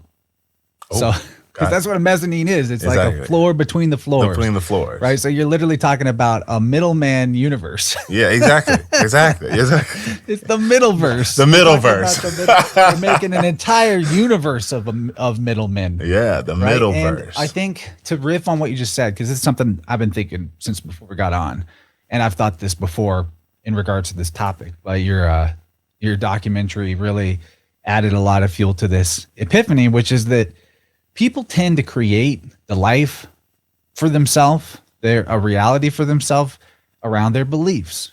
And the theys out there, the elites, we're going to call them that, the secret society types that are the dark ones. You know, I don't think this applies to like all Freemasonry or anything by any means, but whatever is behind the curtain, when it reveals itself through its symbolism, we are always, and what they inject into pop culture repeatedly over and over again to shape the worldview of people. With movies like The Matrix, actually, is this what I call pop culture Gnosticism. It's not real Gnosticism. It's based on fake texts like the Nag Hammadi scriptures and all that. But this belief that we live in a fallen world that's a prison planet that a fake God used to create, to capture sparks of the divine and keep them locked in these alchemical vessels to extract their energy and to basically farm our souls, right? This it's whole like meso-Gnosticism. Yeah. This is pop culture Gnosticism, exactly. I call it. Popsticism. Yeah, pop Gnosticism Exactly. is my term for it, because I have to differentiate it from like the Marty Leeds Gnosticism, which is the real knowledge of nature and epiphanies about life, the universe, and everything that come when you ask God to teach you. Yeah, and you have these realizations. They're two kinds. In a way, you could say they're both valid forms of Gnosticism, because it's like whether you believe everything sucks and is trying to destroy you, paranoia, you're right. Or if you have pronoia and you have the sneaking suspicion invisible forces are working in your favor, you got that too. Angels or demons, like which one you ride with. It's that type of deal. But why I'm bringing this up is because I think the controllers of this world and the people who are their frontmen and spokespeople, like the Ray Kurzweils and all that, are themselves the prison planet type of Gnostics that want to jailbreak consciousness, jailbreak reality in some way. But ironically, they're actually making real their very belief system physically. They're manifesting the very belief system that they hold by creating this mesoverse, as we're going to call it. Yeah, now, exactly. I like really that. Me I too. really like that. The Innerverse conversation about the mesoverse. Yeah, that's great. Yeah, you know, like Kurzweil, he's such an interesting figure. Like I have a hunch, and this is a hunch. I can't confirm nor deny, but my hunch is that, let's just say 5,000 or 10,000 of this future human exist, and they come through special projects, special families. It's not limited to one bloodline, but you know, it's definitely concentrated across a couple. And people such as Elon Musk, such as Ray Kurzweil, even maybe you can make the case for Bezos, not from like a brainiac standpoint, but just from like he's obviously there for a reason standpoint. Like I haven't put my finger on whether he's just the face of something or whether he's the brains and face, or whether it's like a business savvy that happened to just be paired with the tech savvy. It's hard. Amazon's this like funky octopus of everything. It's like the Hydra, you know what I'm saying? It's like, what? Yeah. Next, they're going to come out with an Amazon lawnmower, and we're going to just like buy it because it's the cheapest one. There's a Futurama episode where Mamazon, it's not Amazon, it's Mamazon, actually becomes the entire universe. It's hard to, I'm not going to summarize the TV show plot, but like this already happened on Futurama. That's what Amazon basically enveloped the entire, created a mesoverse. Right. And then it got to the point where it just sort of like was a recursion loop and everything went back to normal. Well, see, this is where I think Futurama, Family Guy, all these shows are really like, I don't know, man. They're tipping their hat in this very I mean, the patterns seems that they're always more accurate than less accurate with the predictions. It's hard to say because that can just come through creative people. Like real You're creativity right. does give you a portal to almost prophecy and reality. Or, I mean, like The Simpsons is something else, right? But Futurama, I might give a pass, at least the later episodes when it's real fans and not like on Fox anymore. Sure, But yeah. I don't know. I'm splitting hairs here. It's to say that The Simpsons is obviously something else, and Something's up whether or not the Futurama team is in the same, like I really see it as a club. Having worked in Hollywood, I seen true. it. It's like the filmmakers are talented artists who can just bring stuff down, and the Brotherhood members recognize that. So they tap certain ones and they elevate certain ones. And so it's not like, hey, we're giving you this crazy script. It's kind of like, here's a couple things that are off the books. Sign this NDA and then come up with some ideas. And then the shadow people are the people who make sure that that one gets greenlit. This one, okay, fast track this one, put this one through, get all the big names on this one. So it's like this, it's almost like coaching and recruiting behind. And it's like a big farm. And then when they see a crop of something being created that it has you can say genetic markers that they're looking for in what they're growing, then they're like, water that one, give that one extra fertilizer. Exactly. Let's make this one pop off. Right. Exactly. And precisely. So it's like, that's really interesting. So it's not quite as controlled. Like you have to do exactly this. It's like, hey, we'd really like it if you put this and this in your next project, and then you can do whatever you want. And then they just say that to a few guys, and then they pick the script that is going the direction they were hoping it would go. Exactly. Or, imagine like somebody has been seeing your work and they say, Chance, listen, I work with the division of the intelligence community. You're not going to know which one, but sign this NDA. And also, we really like you. You're so talented. You're great at what you do. Like, you have a future. Like, they gas you all the way up. And then they say, were you aware about this newly declassified project? What about this? What about that? Here's an old script we had optioned, but we never did anything with it. Would you consider doing rewrites to this? And before you know it, you're the writer on some new hot Hollywood blockbuster franchise. And the whole time they were just looking for the next creative to pair with an idea that they were really trying to put out. But the director or the writer might have not known that. You see what I mean? I think at a certain level you do, but I think that they're always recruiting for fresh meat, fresh talent. And most people go into that city, Los Angeles, and they don't know how this works. So they try, they're creative. I mean, same thing with engineers, right? Yeah, you could probably say it, right? You've been there. There's some of the most hardworking and creative people on the planet. Oh yes, 100%. And so it's crazy how they get co-opted to do so much dirty. The best example of that is when I edited a music video for B.O.B. This was 2013, so we're talking 13 years ago. I get a phone call, and the person's like, "Hey, I'm this big director. I do all these hip hop videos. Your name was given to me because you're a dope editor. We had this B.O.B. video. Our main editor dropped the ball. Can you do a rescue edit?" They call it a rescue edit. Like, we don't like this original edit and we have to send this to the client like tomorrow. Can you hop on this like right now and re-edit it? I'm like, okay, sure. And so I do this edit. He likes the initial draft. And so I'm working not even directly with B.O.B., indirectly, because we were emailing back and forth and talking digitally, but he had already shot the video by the time I got brought into the project. So I'm watching. Again, greener than green. Don't know nothing about what I mean at the time. But I knew a few things. I was learning, right? I had a guy who's a big songwriter tell me about some masonry stuff in the industry and some connect. I was like, okay. I heard about that Illuminati shit. Okay. But I didn't know what I know now. But what I witnessed was Bobby Ray, B.O.B., who I actually really respect as an artist, go back and forth on whether or not he was going to include certain occult symbology in his video. That I was the one who was actually designing and putting the files on the physical timeline to put in. But the director didn't want it, I didn't want it, and B.O.B. didn't want it. The only person who wanted it was the creative director that the label said, you need to work with this creative director if you want us to recoup the money you're spending on your project. So the way this all works is that these artists nowadays are doing most of their own work anyway. So B.O.B. had all the success with airplanes in the night sky like shooting stars, all that stuff. Bruno Mars, Haley, all that stuff was his first album.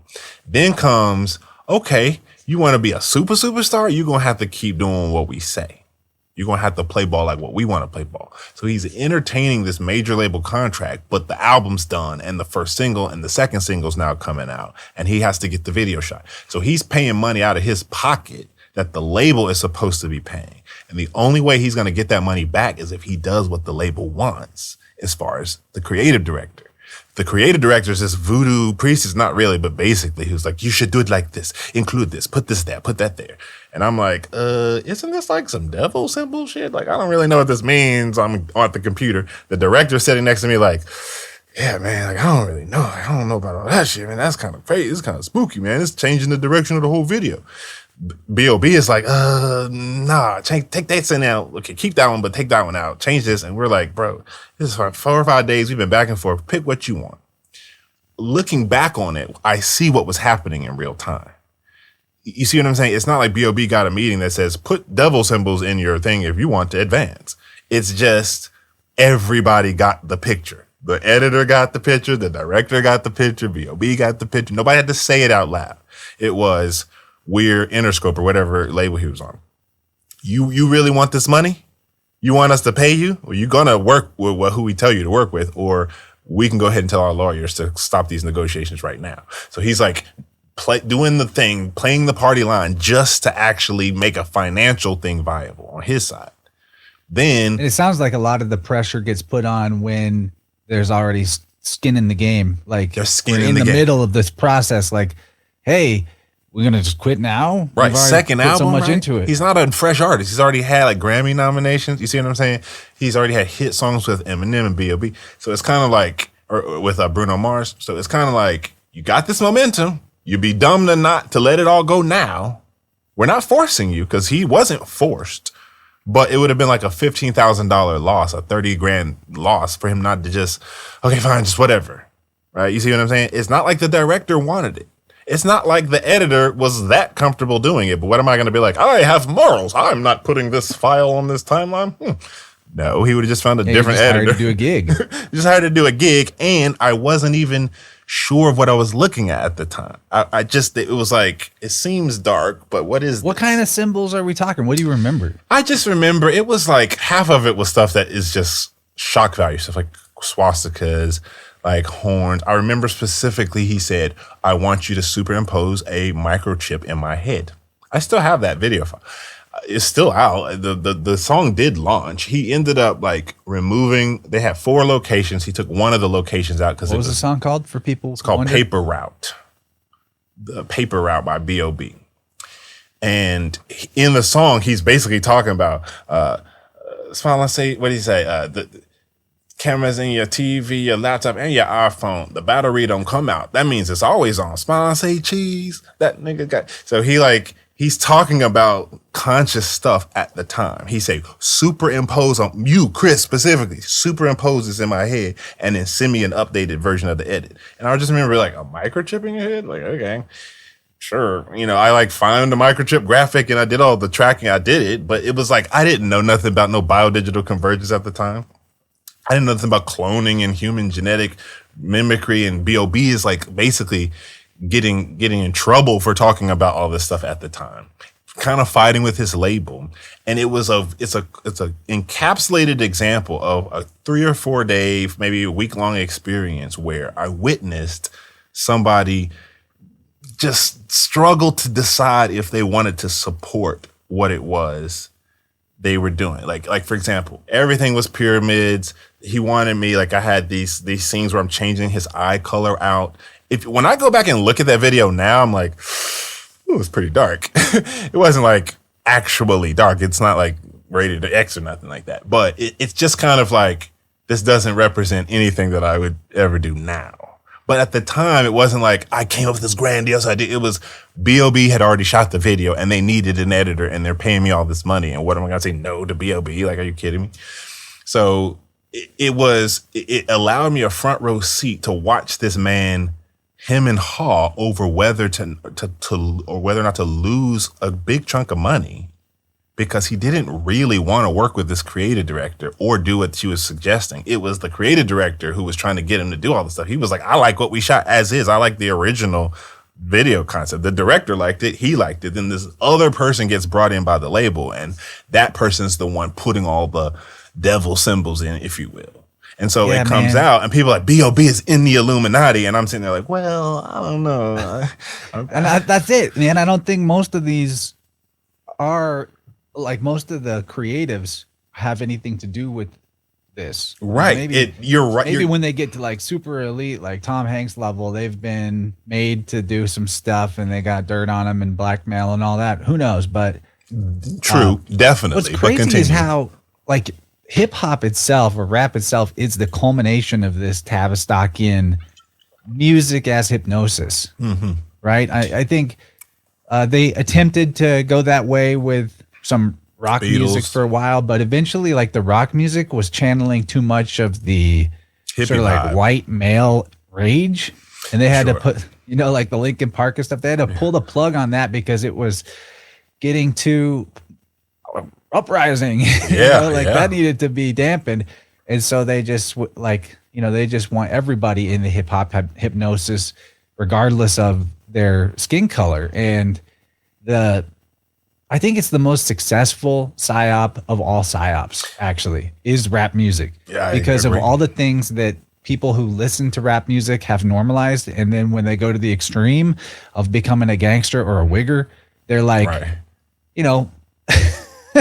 They're like, bro, the total degradation of language. They've become absolute retards, right? And they think that it's the coolest. Like, that's what's cool. And in a subculture, it is. That's the irony. It's like, you got to check out my friend's book, The Sharter.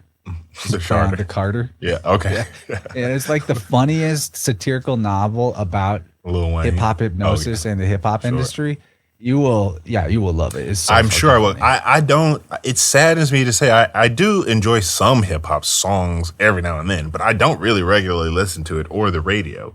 And I never even did, even when I was younger. I mean, I probably had a phase in high school, but it's not the genre itself, like the way the music sounds. It's the top culture that's created by it. And I now think they've been doing some like radionic frequency math in the 808s and in the beats, because imagine that you have an antenna to attenuate in your car to hear boom, boom, boom, ba boom, ba boom, boom, boom. But imagine, even if you're not listening to that, it's still being blasted out from the FM antenna in your city. And I think I have this hunch. This is another one of my hunches that I think you might find interesting.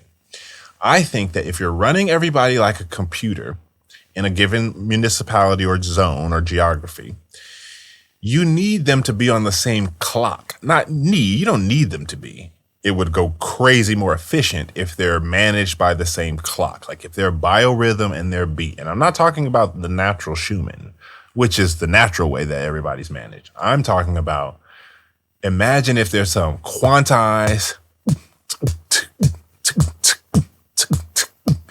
frequency that's being blasted out over every major city with a hip hop station. And this goes for EDM too, because it's all quantized. But we're talking no drums and drummers, physical computer, perfect time math, time, perfect every time. No falling off the beat, like perfect metronome. And then eventually there's this citywide entrainment where thermally, galvanically, piezoelectrically, some sort of low energy reading similarity exists in the people. To me, that is the perfect way to get everybody on the same clock.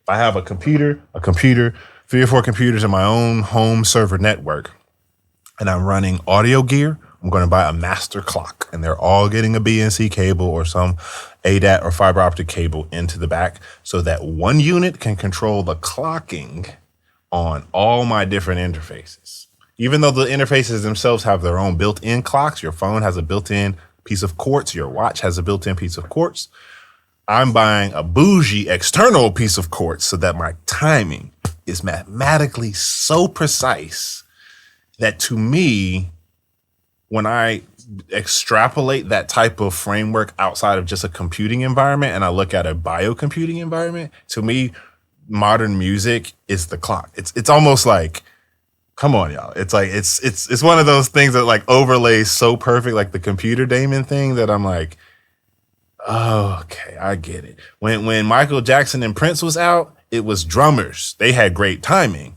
but computationally speaking, they weren't hitting no metronome. I mean, they were hitting a metronome, but they weren't being quantized. Now, even if you are dealing with live drums, you quantize those live drums because who wants to, like with everything being so on time, anything that's slightly off time is really off time. Even that's why good singers still use auto-tune. You are an amazing singer, but you're still using auto-tune because when everything is a digital synth perfect frequency at this chord, the vocal chord is like human. It's like hitting you, you know, it's not like computer perfect. It's like, you know, doing one of these things. And so it sounds flat or sharp. Even when you're like freaking Whitney Houston, you can like nail your vocals. But get her live with some live instruments and it's like, oh, everything resonates together. And then the human kind of dips into this resonant middle zone of all the rest of the humans and the music. And now you got real magic. But as far as hip hop, I'm right there with you, man. I think that it's degradation on the surface level, lyric level, subject matter level. I think for the most popular songs, some of the most popular songs to essentially be just drug commercials, like Molly Percocet. Like I had because I'm referencing that specific song in my documentary, but I didn't want to deal with the censorship or license the song from Future. I recreated that beat. So I studied that song just for an evening to rebuild the beat. And I'm thinking, I'm singing this doggone thing, and I'm only That's like dedication. Putting yourself at risk. Exactly. I put myself at risk to recreate this beat just to avoid the censorship. But I'm listening to it just a couple times over to get what the synth and the beat is and the 808 is doing. And I'm going, Molly Percocet, Molly Percocet. Like, that would be like saying like aspirin, acetaminophen, aspirin, acetaminophen, or like Paxlovid.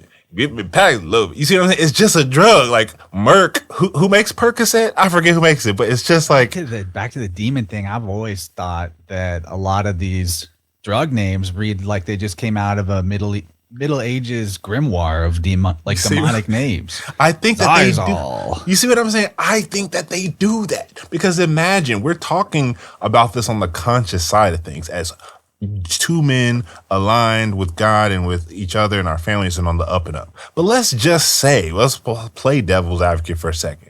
Some evil entity manifested right here and say, hey, Chance, hey, Chris, I want to pay you $1 billion a day to just help me manipulate people with what y'all talking about. We would just apply what we're talking about in a negative, targeted way. You see what I'm saying? Like I would name my pharmaceutical after demons if I'm trying to possess people. You see what I'm saying? It's not the sage and the psychopath are operating with the exact same information and skill set. Right. It's just about intention, really, at the end of the day. I did a lot of research into music hypnosis from the subculture that I came up in, which was like EDM, jam bands, music festivals, and all that. And I have seen music producers on their digital workstation showing how they create sigils, the pattern of how the tracks are laid out and how they're cut, making actual magical sigils to put into the music. And that's nothing to say of the on effects themselves. So there's layers to it. Shit going on. Yeah. So I'll just tell this quick story.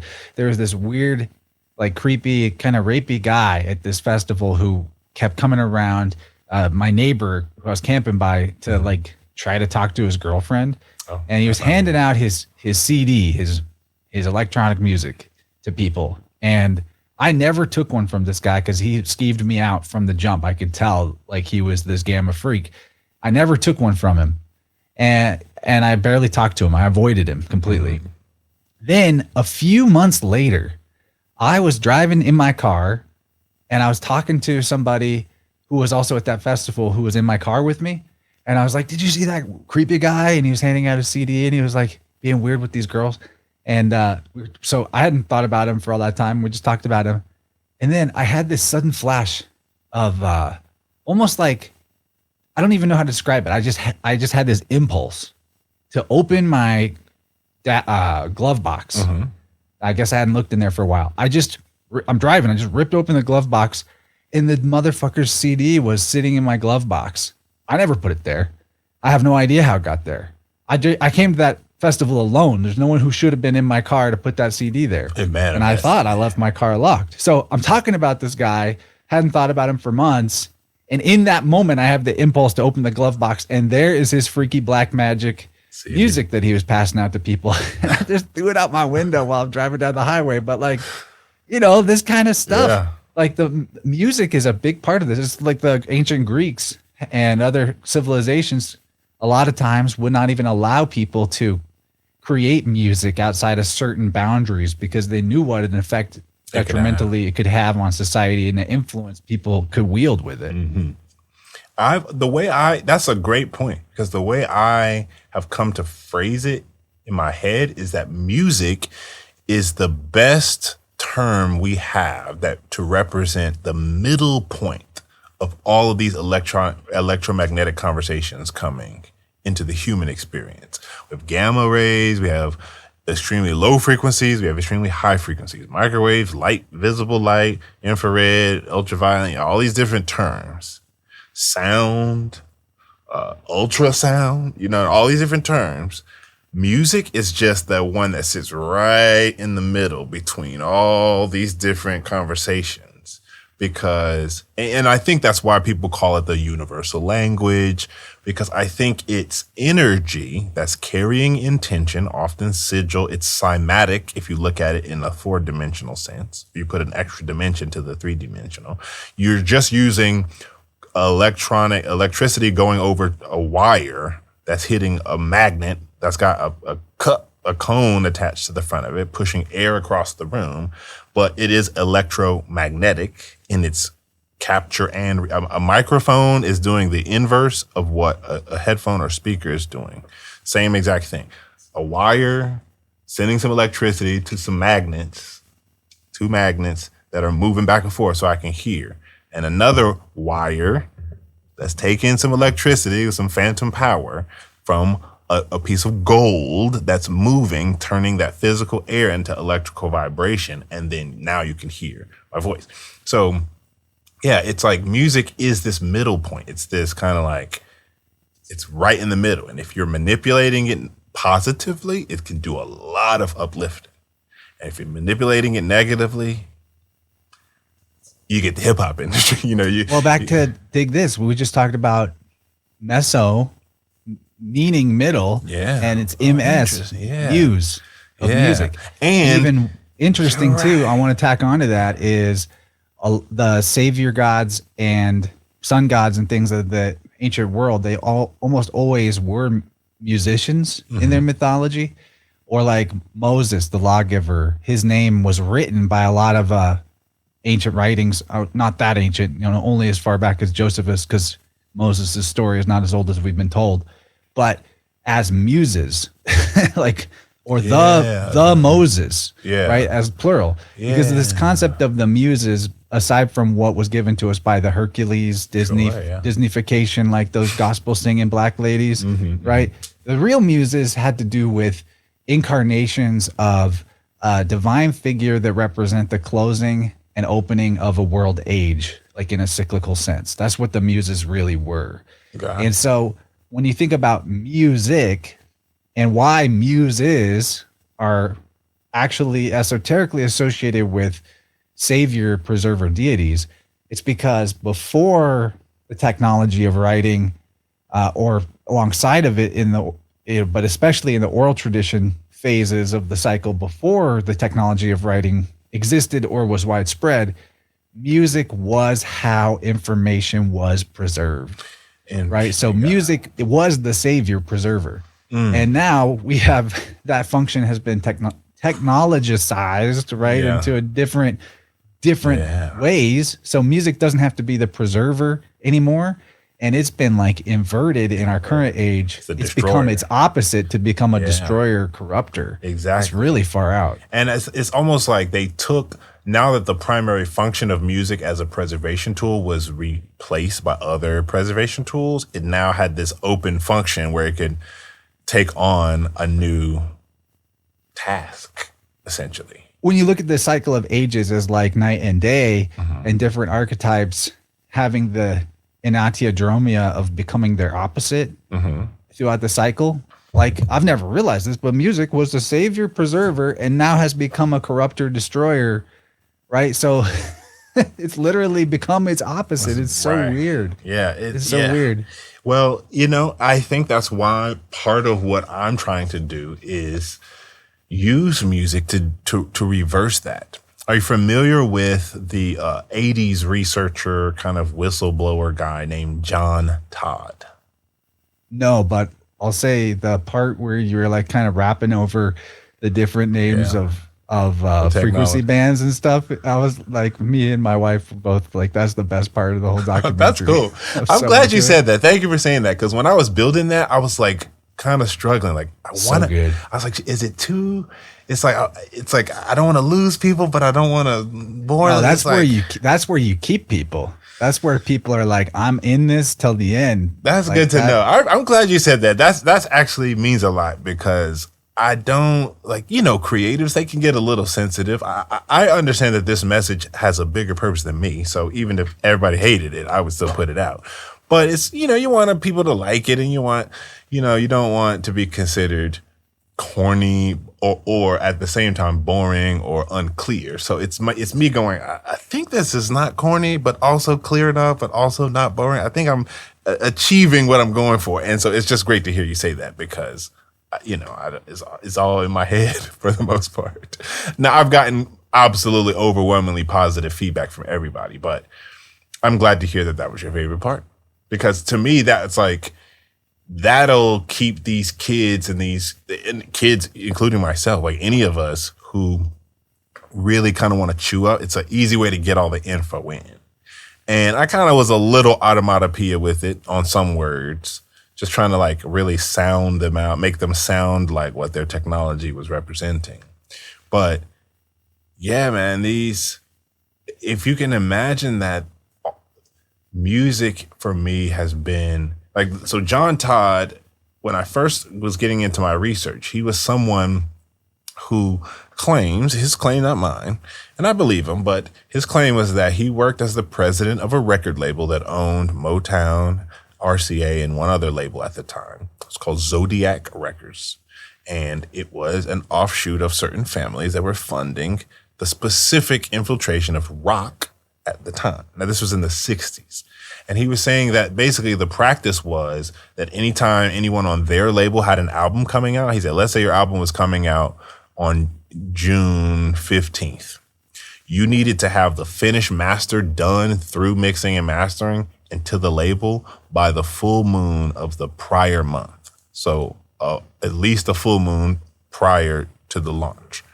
And John's team, because he comes from the Collins bloodline, and he was talking about what his whole family role was within this structure, was to hire 13 witches and 13 warlocks or like males, 13 males, 13 females, to perform a ceremony over the master, specifically to summon certain categories, legions, or groups to follow the duplication of this master.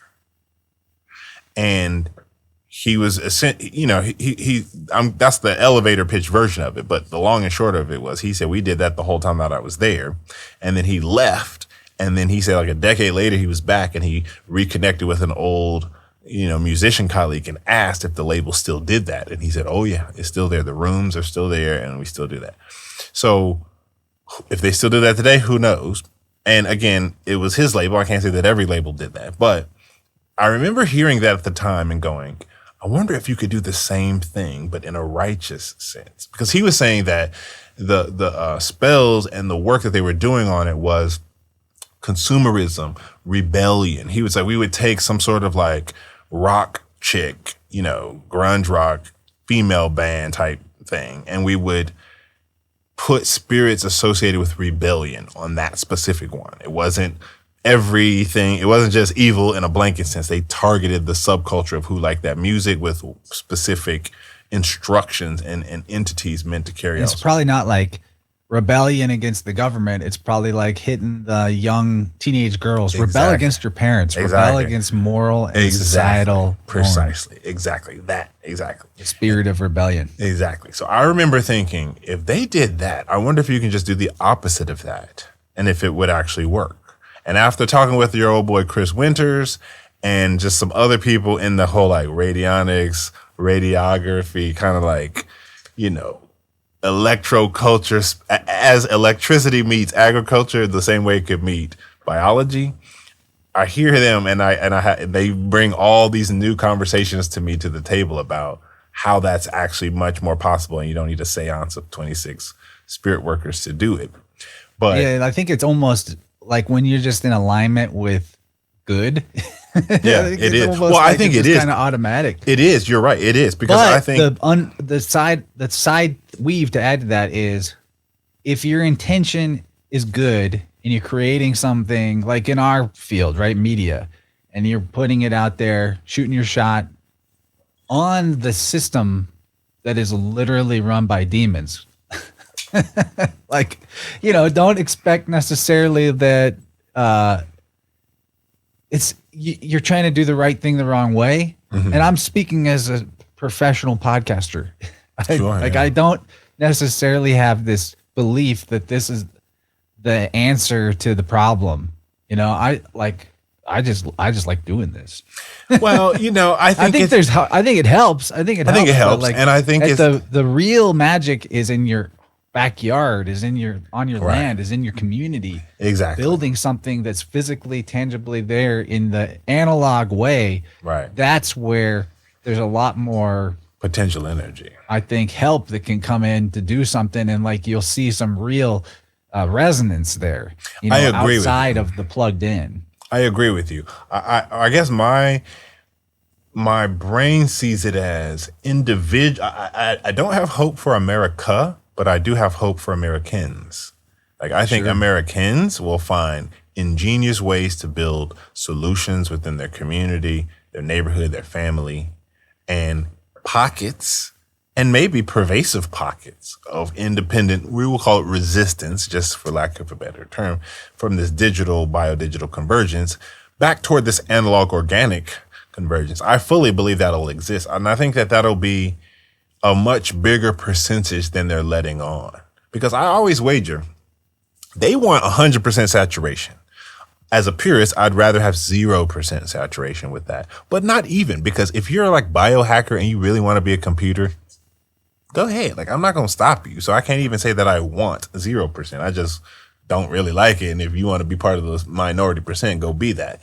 But I don't think they're going to hit their goal. And I don't think my desire is a factor in this, globally speaking. It's a factor in my personal life, but just not in the global decisions of others. So I say that to say, if it was 50-50, if we're being just super fair and like totally optimistic, 50% of the world going back analog, that might as well be a new world. You see what I'm saying? It's like, it is the solution that we all crave. 50% of the world going fully biodigital, transhuman, it's a very ominous prognosis. It's almost like the future would look a little bleak if half the people in my phone were like computer people sitting in a server somewhere and the other half were physical people I could still see in real life. But it wouldn't make life impossible. You see what I'm saying? Like, I don't know how many contacts in my phone. I don't see 10% of them on a yearly basis. I don't even see 1% of them on a yearly basis. So if I saw 50% of them, that's still like, it still might feel like I still have connection to all my entire contact list. You see what I'm saying? But half of them are in a server somewhere in Aberdeen or wherever the Texas big one that they're building with the Trump, the ballroom under the White House or some server. The bail room? The bail room. You ever seen Black Mirror? You seen the whole Black Mirror series? No, I never wanted to. Well, probably for the better. There's an episode. They have a podcaster in an episode where he started talking about this stuff and his computer rebooted itself twice. That would freak me out because that just happened. You know what? Season 1, episode 3 does it. It's I'm feeling pessimistic Chance about Garton. Technology after that. That's why I was saying that shit about like, hey, I don't think the angels are coming when you're putting out podcasts on the internet. Like maybe a little bit, but not the A team. Right, not the 18. Well, they got other fights to fight. Exactly. Like Black Mirror was. I pull up these allegories because I find that for people who have seen The Matrix, who have seen Westworld, who have seen Black Mirror, the allegory is just such a quick way to say a whole 3 paragraphs in a sentence. But Black Mirror, it's a take on a dystopian future acceptance of technology and our human relationship to it. But each episode is a completely different cast and a completely different story. I know some of the top down. I think at this point it's like The Matrix. You say Black Mirror, it's this ubiquitous. It's a word that just means technological horror story. Basically, yes, exactly. Yeah. So there's an episode, I think it's in the first season, maybe it's the second season. It's called San Junipero, and it is the name of a retirement community. And in the San Junipero episode, spoiler alert if you do plan on watching it, anybody listening. But in the San Junipero episode, the whole episode is built around this love story that develops between these two friends. And at the tail end of the story, you find that they're actually in a server the whole time. Like the entire friendship was, they zooming in on this rack of computers, and the answer to the big conundrum is, she gets what she wants because she's in a retirement home, and this retirement home has a contract with the server so that when people die, they just send their consciousness into a loop of their favorite era. So you can pick 70s, 80s, 90s, or 2000s. So there's this whole roller skating vibe, and then there's this whole 90s vibe. And in the story, it jumps between, but then you learn, they were in the computer the whole time. Futurama already did that. You see what I'm saying? So Futurama's doing it. Black Mirror's doing it. It's the near Death Star. You see what I'm saying? This is what I'm glad you brought that up, because I only caught episodes here and there of Futurama. I always liked Fry and like all the jokes and stuff, but I never watched it. Like I had some roommates who watched it, so I would see an episode here and there. I was a freak about it. I did laugh. I do like Futurama, but I just never caught it the whole seasons. But what I'm finding is that they're not just showing you stuff that they never planned to do. It's almost like, of all the wacky ideas they've ever shown in TV, almost all of them have been something on the R&D table or something that's coming out. Like I ain't never seen the funky sci-fi franchise that doesn't relate at all to what we're about to go through. You see what I'm saying? Well, that speaks to the whole function of entertainment, is to not just to sell drugs, but also to seed ideas, right? Because how does this stuff come about? As human beings have to make it, but everything you see that's been made, was an idea originally, and that is made. That is what I like to point out is a interdimensional transducer, a scalar transducer. If I have an idea to say something, and then I translate that idea into my audio cortex and then into my diaphragm and then across my vocal cords, I've now taken some other dimensional electrical concept and made it physically, like lights on my compressor are going up and down based on my idea. Physical machines in this world are reacting based on my idea.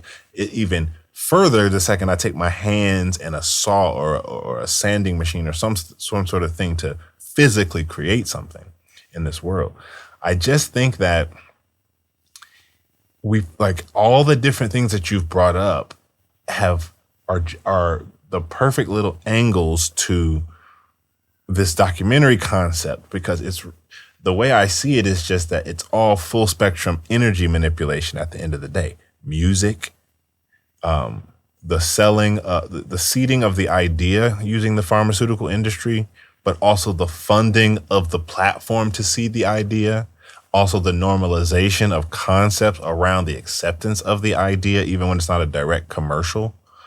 All of these are just layers on the chain that it took me a minute, right? Even working in that industry, to just go, of all the different ideas, I guarantee you, Legendary Pictures, original film, any one of these big Annapurna, A24, these big film production companies, I bet they get 1,000 scripts a month. You know what I'm saying? Like, I'm just spitballing, but I guarantee you, every smart writer and guy with a good idea has somehow found a lady. Like, I found a lady's wallet. She was coming out the grocery store, and I saw her drop the wallet, and I picked the wallet up, and I saw that she worked at A24. And I'm like, I was going to return the wallet anyway, but I'm about to tell this lady a movie idea while I return her wallet. She can make my dreams come true. Everybody trying to get a script to somebody who can make it into something. I just remember I had this neighbor in LA, and she was, I forget her official title, but I know it was something head of product placement at Warner or something related. It was somewhere in the product placement division and at the major Warner Brothers studio. And we live right next to Warner. Like, I can throw a football into the Warner Brothers lot from where I live just because of how close we live. And I remember talking to her one day, and she would always be reading. She had 70 scripts a week that she had to read, all the different sitcoms, all the TV shows on their network. It was her job to make sure that none of the scripts conflicted with product placement deals that they had.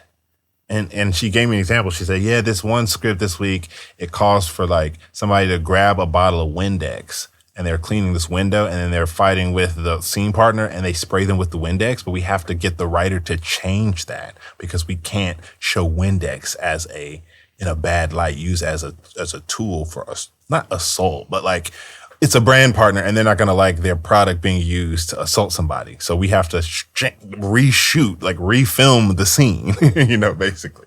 And she was the one, this neighbor of mine, who I got to know after maybe 3 or so years of living next to her. We weren't BFFs, but we would see each other in the yard and get to talking from time to time. And she was the one saying, a lot of this stuff has congressional or bigger oversight. She talked about the time when she was working and reading the scripts for The West Wing, the show The West Wing, back in the day, and which was written by Aaron Sorkin. Well, I love Aaron Sorkin as a writer, but she was basically like, I was talking to Aaron one day about where he gets the ideas for some of these episodes. And he was basically like, oh, well, my dad's in the Joint Chiefs, and like the dinner table talk becomes like, ideas. And so I'm going, whoa. So you're telling me that one of the most popular writers of TV shows of all time, like he's not written every show that's popular, but in terms of single writers that write TV shows, Shonda Rhimes, Aaron Sorkin, J.J. Abrams. I mean, these are like, the top 5, the top names. This dude sits at the dinner table with one of the Joint Chiefs of Staff, who happens to be his father. And like half of what we hear about in the West Wing, or a good chunk of it, was like kind of true stories from the West Wing, from his dad. You know what I'm saying? He's like, it was one of those moments where I'm going, I know tons of people who love that show, and not that that's a problem that they're drawing from real world scenarios. I just don't think people really understand Hollywood does not get, it's not over here where the government's over here. It's not like that at all. It's like the two are like, they're basically like this. They're like one and the same doing they're like really, really braided together very heavily. And I had another friend who's catering something at Brett Ratner's house, famous movie director. Again, probably one of the top 10 action movie directors, Rush Hour, all these big movies, Brett Ratner. And she's like, Chris, I was hearing you the other day when you were talking about your conspiracy stuff, and I like halfway believed you, but then I'm at this event, we're working, and it turns out it's Brett Ratner's house, and I'm in the kitchen with the staff. Again, she's in catering, right? Hollywood, but not she wasn't like in the elite. She was just working as a server, like at this event. She's like, I'm in the kitchen and I'm hearing Brett Ratner on the phone because he's like, yo, the freaking UN is in my living room pitching me on the script I did, and they've already greenlit it. And she was like, I remember you telling me what we were talking about at dinner the other night. And then a couple days later, I'm in Brett Ratner's living room, and he's basically confirming what it was you were saying. And so she called me back to kind of tell me the news, and I'm going, wait, what? Like, say that again. Tell me the story again. And the whole point was like, I don't even remember which films this was. I mean, didn't Brett Ratner do the Melania film? I'm pretty sure he did this recent Melania Trump movie that just came out. I didn't know who he was, but I just Googled it. I didn't even know there was a Melania movie, but yeah, he did do that. He also did Rush Hour. Yeah. He's considered like, I mean, he's not Jerry Bruckheimer or Steven Spielberg, but he is considered in like in our generation, one of like the top directors in terms of his grossing numbers, like how much his films have just earned. James Cameron probably still takes the cake, but it's maybe 10 or 15 of the top ones. Tarantino, Spielberg, or Scorsese, Brett Ratner's up there in that list. And his grandfather was Lee Ratner, the Decon mail order rat poison company founder. Oh, you see what I'm saying? His Yeah, granddad made rat poison. They're all tiny hats too. You see what I'm saying? Just coincidentally. It's like the industry is way smaller than people realize. But he went to high school in Israel. There you go.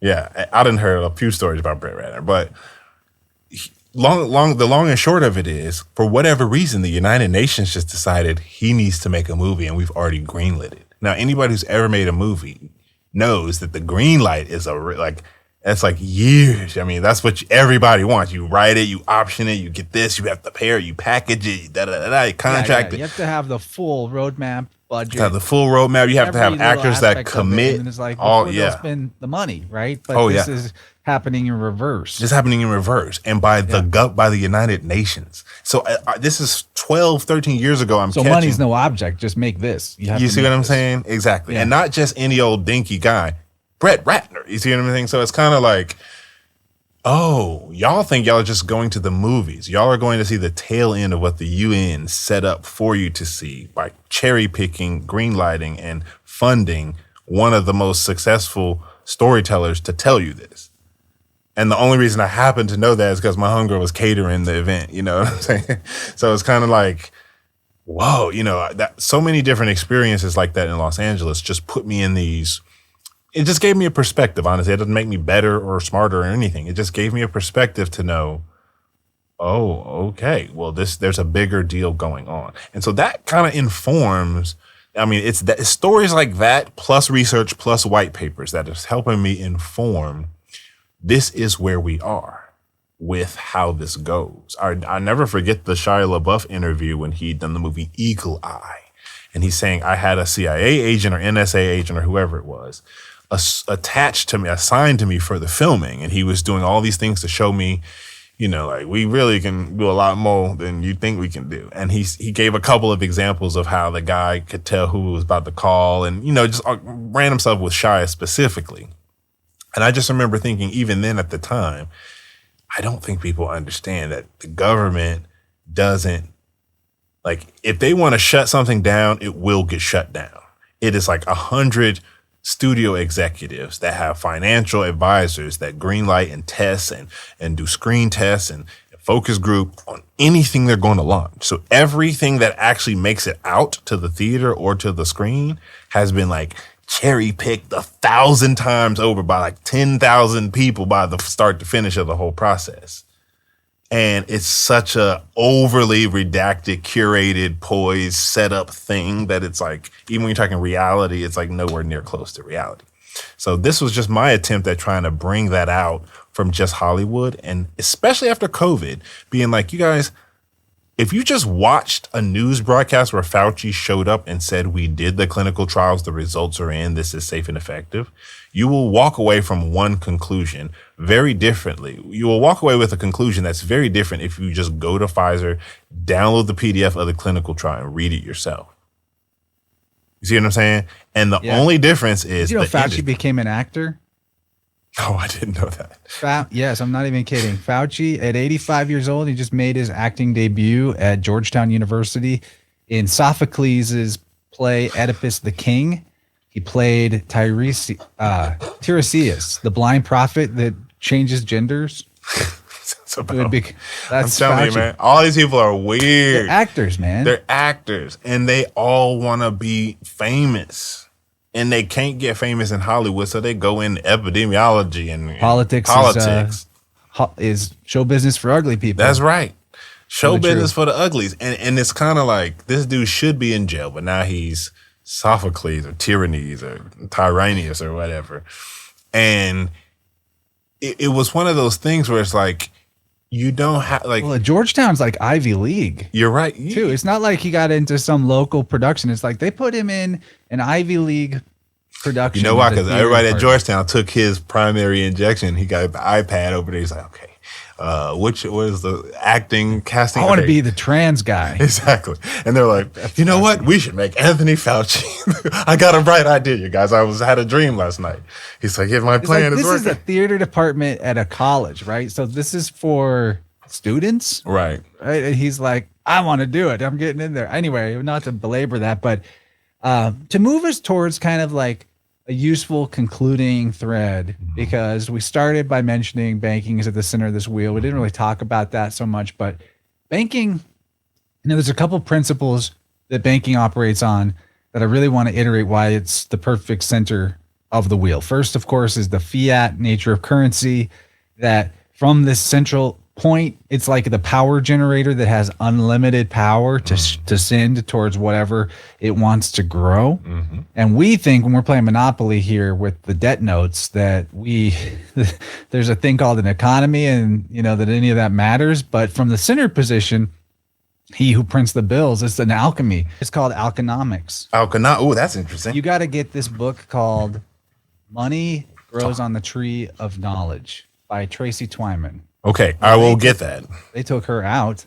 Oh, She really? was too close to the actual center of all this stuff and was writing about it. And she was starting to write about what really happens in these families and rituals, but from a quote unquote fiction standpoint.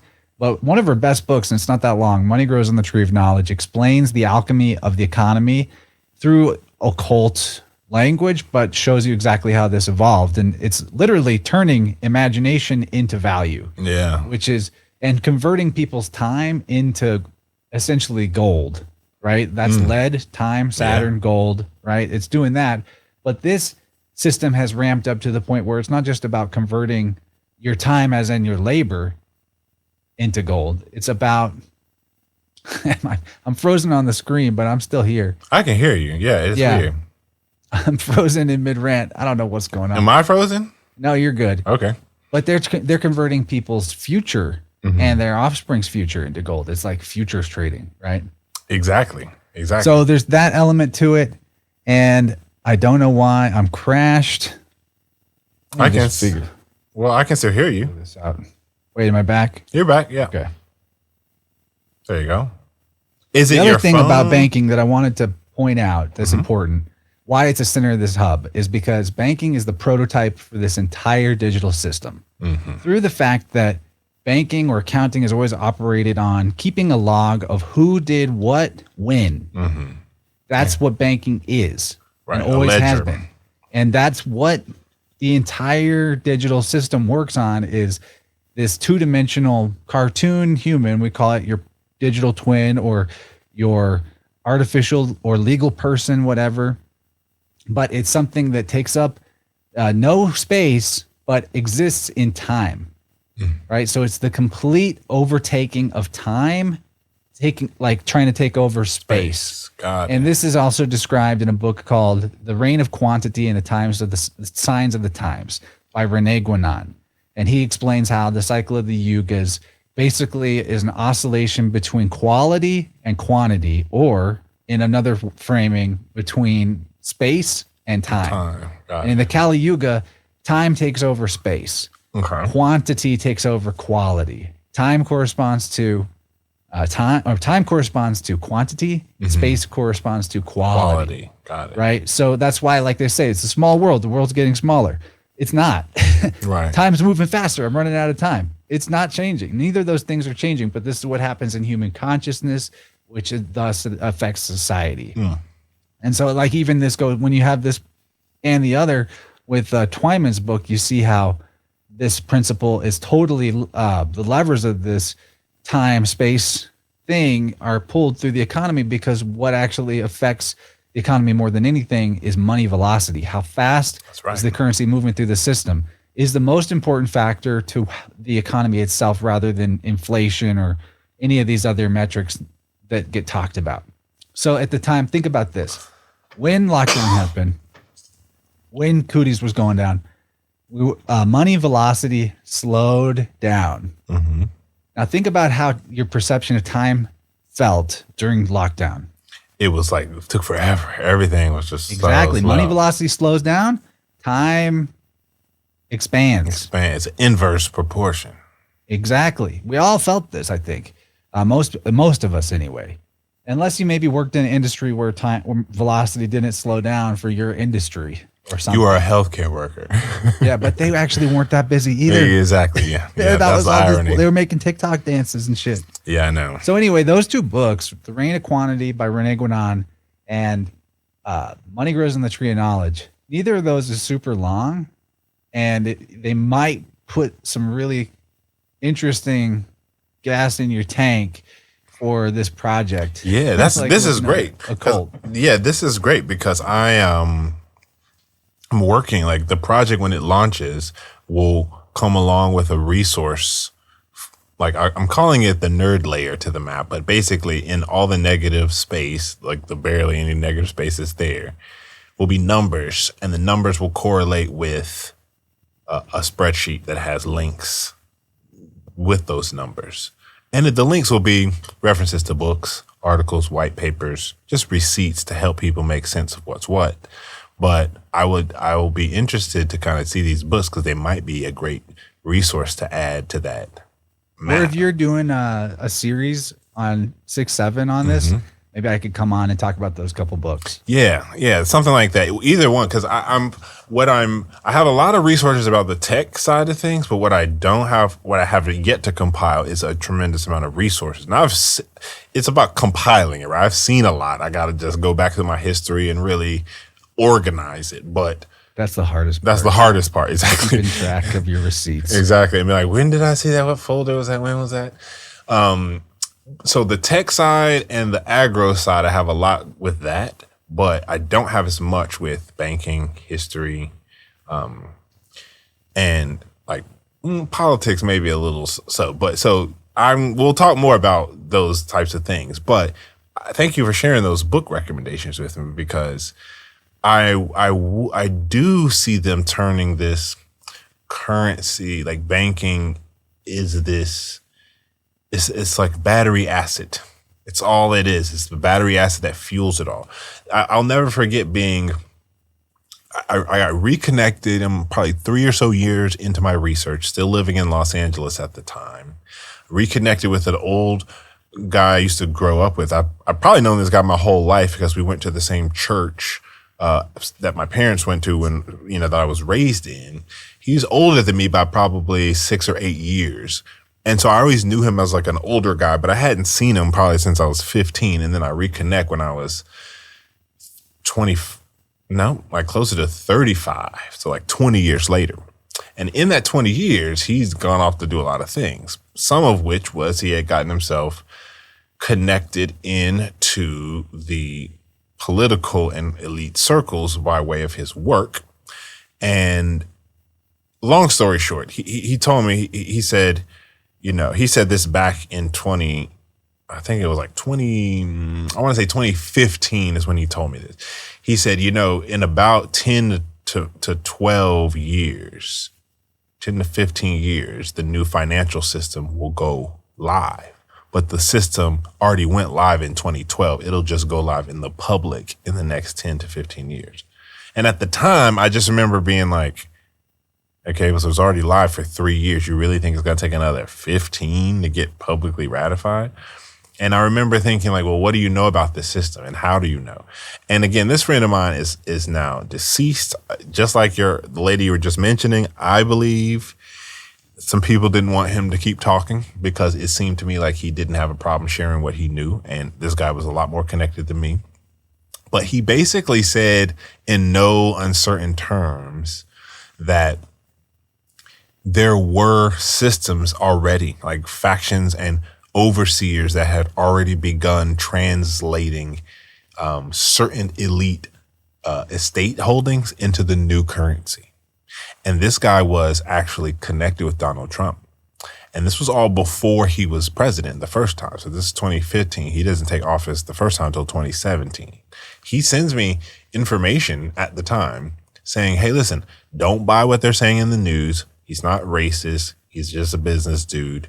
The guy's not an angel, but he's not the monster that the TV's making him out to be. And we're working on some business stuff. And he sends me video and photos, evidence to be like, oh, snap, that's really you and Trump. Like, okay, snap, how do you know this guy again? And then, this is all before he's ever president. And then I'm finding, his money was getting, like, he was involved in some of these very same conversations prior to ever his first time in office. And it's by the same individual who's saying, oh, yeah, the new system is live. And the way that they're doing it is these families connected to the IMF are basically overseeing net worth, like from most to, from greatest to smallest, kind of in that order. And, Trump was, high up there, but he wasn't anywhere near the top of the list. But what he's really saying, he's the first person who ever told me about a bank account that he's personally laid eyes on that had 80 zeros in the account. 80. That's 80. Now, $1 trillion is 9 zeros. That is literally just 9. 10 it doesn't even make sense. You're right. Now, imagine my surprise when probably 6 or 7 years later, I'm talking to another friend, a guy who I grew up with, but who I never lost contact with this whole time. This particular friend works in banking at Bank of America. And he just Wells Fargo, Bank of America, all these different banks, and mostly in corporate account stuff. And I tell him the story and he goes, oh yeah, in fact, I've seen an account that has 30 zeros in it myself. And I go, what do you mean? And he's like, well, I don't really manage that account. It was a different account, but I'm keying in an account number for one of our clients to check on some transfer or approve something. And I keyed the account number in wrong, and it gave me access to an account that's managed by a senior partner. And so he was like, I basically exited out of the account and had to file a whole report just basically saying it was an accident. He said, but when I was there, I saw, holy smokes, like 17, 18, 19, 20, 21, like 30. Like, oh, snap. Okay, log out. And I'm going, okay, so you said you seen 30 zeros. This dude over here seen 80. Nobody's ever heard of a number that's got more than 9 zeros. And so these were two independent, separately apart, unrelated examples of what I'd been given as a little peek into what this vault in the middle of that map really looks like. When you're talking 30 zeros, the science claims that 80 zeros is how many observable atoms, or how many atoms there are in the observable universe, is like a 1 with 80 zeros. You see what I'm saying? Exactly. And there's a dollar bill for every one of them in this digital system. Yeah, what the fuck? So what that, because that instantly blows the lid on the richest man in the world. And when I asked him about these accounts, he was like, he knew some people who were connected to the accounts who offered to clear the national debt for Trump. This is, again, before he was ever president. He's like, yo, if you're running this presidential campaign and you get in, like, I'll pledge. You don't have to worry about how. Just we'll help you clear the national debt. And he said that what he had been told the conversation went was that, thank you, but no thank you. It doesn't. I can't have you do that because it doesn't really work like that. Because as you and I both know, it's all smoke and mirrors. There is no real national debt. It's national debt on paper. Oh, are you there? Can you hear me? Anyway, I'll keep talking. It's a national debt on paper, but any one of these countries could clear the national debt and still have 79 zeros left over with any stroke of a pen. So it's really not about clearing. It's about creating the debt and using it to exist as a tool to control.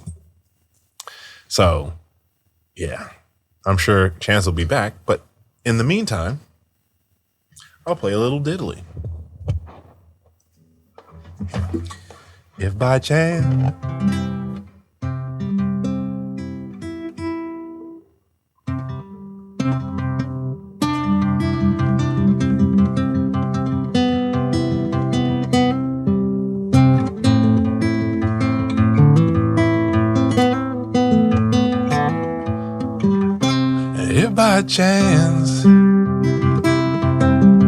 if by chance you got some internet,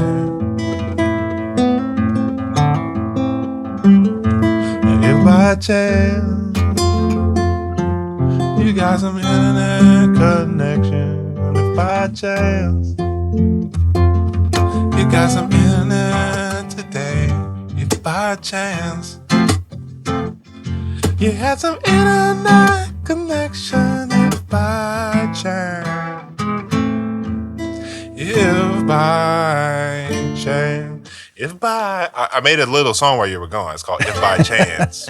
I think we got to wrap. I think we got to just wrap before this just keeps happening. Right. I don't know if it's just too hot in here or what. It's really hot in here. I think it's more than Mercury that. retrograde. It's Mercury retrograde. It was called If By Chance Your Internet Keeps Bailing Out. If by chance. It's full. My computer is. Yeah, that's weird. So it's not even the internet. Never It's happened before. Totally new. Well, hey, I'm gonna figure it out though. it's all good. I'm gonna trial this out. But So- hey, yeah. Any closing thoughts? Let people know where they can find you, how to connect with you, and all that. Of course. So you can find me at 6'7" podcast. That's like thing your kids probably say all the time that you don't understand, but it's actually my height, and I started calling myself that since I was in high school, way before the trend came out. But 6'7" podcast. That is at Gmail if you want to shoot me an email. On Instagram, on Rumble, on Odyssey, on X, but on YouTube, which is, I'm most active on Instagram and YouTube, but on YouTube, it is 6'7", the word 6'7", because YouTube doesn't allow numbers as first names. So I am SIXSAVEN on YouTube podcast. So in closing, I guess I just want people to understand, if you've ever known something about the world it's a little off, but you haven't been able to really articulate it, or maybe you have gone down several rabbit holes, you just don't really have good headway with communicating that to your friends and family and loved ones, I have put together what I'm hoping is the perfect shareable tool that they can watch, that will not bore them, that will most likely keep them engaged. And if they actually listen, they will be able to hear an overview of what I think is the warfare framework that the human population is in right now. And I think people such as my friend Chance Garton here have done a great job of having already done the homework to kind of understand what I'm saying. So for anybody listening who's kind of like, well, yeah, I'm familiar with this, but like, what's in it for me? I think it's technical enough and explanatory enough to keep the technically inclined and not lose the non-technically inclined at the same time. I'm hoping so. And so, I just would encourage people to reach out and share whatever you feel that can be helpful for your neighbor or your family or your loved one, to just put themselves in a place to make smarter decisions. I maintain that not too many people are dummies. We're just working with bad information and redacted frameworks and redacted information. And so if I can unredact some of those frameworks for you, that will allow for anybody to make the smartest choices moving forward. And that's redacted and distracted. Redacted and distracted. Yeah. It's like the distraction is the redaction. You can go find out if we weren't so busy. Exactly. And technically, even when, you hear a lot of people, oh, this sounds great, but I don't have the time to learn that. It's like, well, you don't have the time for anything you don't make the time for.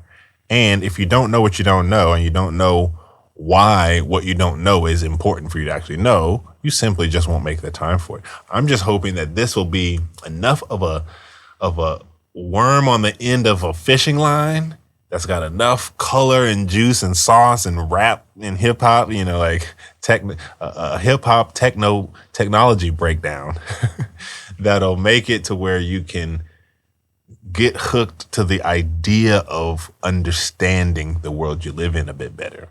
And then Source, God, will take it from there. Yeah, man. Understanding is the first step. Knowing is half the battle. That's what G.I. Joe said. That's super right. True. Profound words from G.I. Joe. Awesome, man. I look forward to our next hangout, man. Likewise. I would just keep going, but we're having this issue. But it's been fun. It's been back and forth. For anybody who's watching the stitched together version, This was what, 4 different hookups? It's probably 5. Like 5, yeah. His computer. Yes, the most. I've never been hit this hard by mercury Gatorade in my life. But I think it's because we started the call on the dot that the transit happened, so that was asking for it. And if this biodigital, cyber physical backbone is already live, then Mercury retrograde is going to make for even more problems with internet stuff moving forward because it's going to affect people in the networking situation. It's Something, like man. all the more reason why we're already in the internet of bodies because my internet keep going out. The internet of booties. That's right. All right. Well, go follow 6-7 Podcast. And Chris, thanks again. We'll do this another time for sure. Thanks, Chance. You have a good afternoon. All right. All right. We made something great. And Yeah. Stitch won't be that hard. Not at all. The editing tools have just gotten so much easier these days. Absolutely. Yeah, the stitch will be pretty easy. Plus, on my end, the camera's been fixed and recording the whole time. So I'm just going to chop out the dead space and it's not going to even seem like you were gone, Yeah, on Riverside, you can edit by transcript, and it has a AI tool that just suggests to you chunks to where there's technical issues, inside baseball talk and stuff that isn't relevant. It'll tell you this section, you want to just cut it.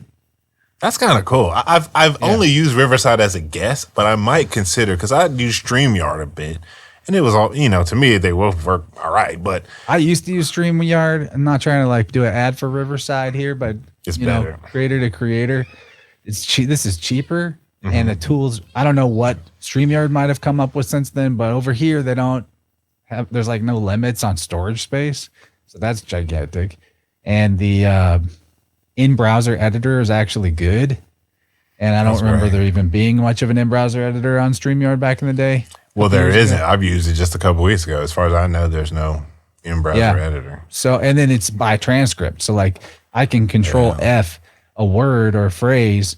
I can give my transcript to Claude and be like, give me summarize this episode or something. Give me a reel out of this transcript, and then I just go find the snippets, the one-liners out of the editor tool by just searching by the words. Yeah, wow. It's really, it's pretty hella good. It's changing the game up. Yeah, that's cool. I've never used it because as a video guy myself, I'm always just give me the raw files, I'll figure it out. But now I'm starting to be I can save a lot of time. You can save a lot of time, because I know how to do it the old way too. But even the audio side, it's got a Magic Audio AI processor, nice.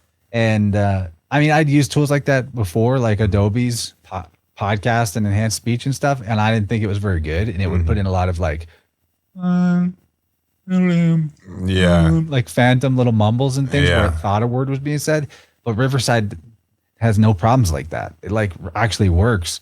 It actually turns somebody's tin can potato microphone sound into it sounded like they were in a recording studio pretty good. That's cool. I never realized that. And it doesn't put anything that's not there in 99% of the time. Right. You still got to give it a look and make sure there's not something funny going on. But yeah, no, that's great. I've never been surprised by holy shit, I just published this thing and it's got this weird. I've definitely had that happen before. I do lean into certain AI tools, obviously video generation when it comes to the documentary stuff, but because I've done so much sound post, I just have a preset. I have a thing as soon as I'm finished with this, I'm gonna stick it right in my computer, click paste, enter, and then hit my color grade and then hit presets. Export. And so, but if I didn't have all that, I would totally just not even bother building it and just use AI because they've come so far. I have no formal training in it. So I was always just never sure if I was really optimal in how I was doing post sound. So I was always changing, and this way it's at least consistent. That's good. Do you have are you using a cloud lifter with your SM7? Cloud lifter? What's that? So it's a little, you can't really see because it's way back there. It's called a microphone gain amplifier. So a cloud lifter, these mics are great. I love them, but they're dynamic. So on most audio interfaces, you have to crank the input gain pretty high to get a solid signal.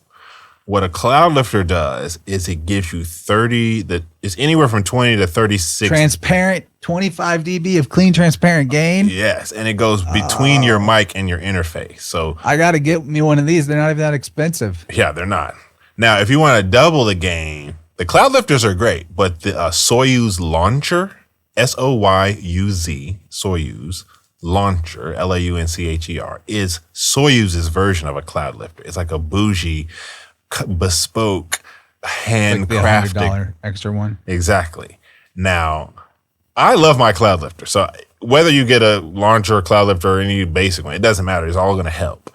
But the Soyuz one is like, it does all this extra saturation. It's kind of like, if you want to be hoity. $150, why not spend $250 and get the this is what I would do is, if you can, try them and return them. Like, try it, and then you can essentially return the one you don't like, or you can try one of the other. What you will find, even with the cloud lifter or the Soyuz, is that your whole audio will just jump up in fidelity. Yeah, because yeah. now you're having to gain it less, and it's like way cleaner. So my mic is going through a cloud lifter into my preamp, into my CL1B, into mine. I might even be able to run air conditioning in here and keep my computer alive. You might. Now, if so, what type of interface is it plugged into? It's the Rodecaster, but like the one, like the first edition. Yeah, the Rodecaster. So they all have a gate on it. So you probably just want to run crank your AC on, put your cloud lifter on. I'd have to my AC doesn't really route through here. There's no output. So if the door's shut, which has to be because of pets and the daughter, then it just becomes in the summer really hot in here. Yeah, same with so me. I keep a my fan to at least circulate air. Either that, or even if you have any sort of fan or noise, AC, whatever it is, this mic's already pretty directional. The Rodecaster has a solid gate. I'm using a separate noise gate, but same idea. It's essentially a plug-in that when I'm not talking. Yeah, I know about the gate. Okay, got it. And then I'm using a series of plugins to just sweeten, boost, compress, tape saturate, sweeten, boost, compress. And then it's all going through. Maybe you can see it. This little unit over on my desk, you see when I talk, it lights up. Yeah. It's way back in the back. But it's all going through outboard compression. But you can do all that in the computer. And you can get it I spent a lot of time dialing in what I felt was the perfect. Now, again, the AI is going to do 99% of that for you nowadays. I was building all this before a lot of this AI stuff came out. But if you can, a cloud lifter with a solid gate will take care of 90%. That's the missing piece, I think, because I know what shows sound good, and I know what. I just never knew what was this missing piece of tech. I knew it was the SMB7. I needed that, but I did not know about the cloud lifter. Yeah, I think that would be a game changer. I agree. It is a game changer. It's kind of what I can't say it separates, because if you have a good voice and decent post production, you can get a non-cloud lifted signal to sound fine. What you'll find though is when you put the two next to each other, you'll be like, oh my gosh, how did I not know that? It's just way more full. It's not even about volume. It's about fidelity, full range spectrum fidelity.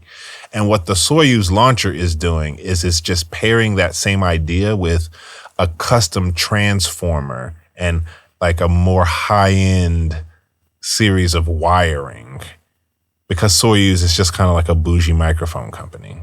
It's like getting the Bentley version or the Louis Vuitton version, but instead of just brand name, it's giving you a really, I had the launcher for a bit because I convinced my buddy to get it.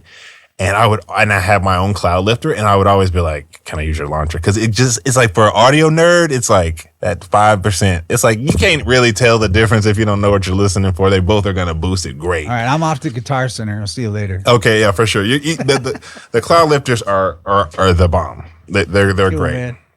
Hey, thanks for hanging with me extra time. Yeah, you're welcome, man.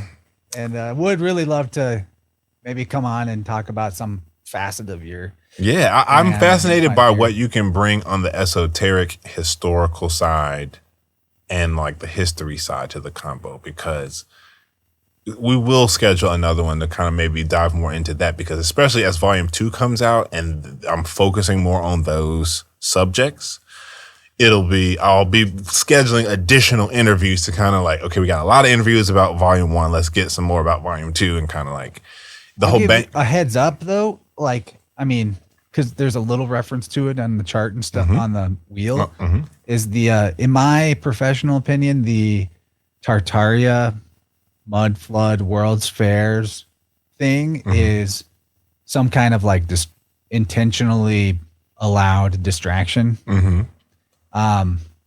Yeah,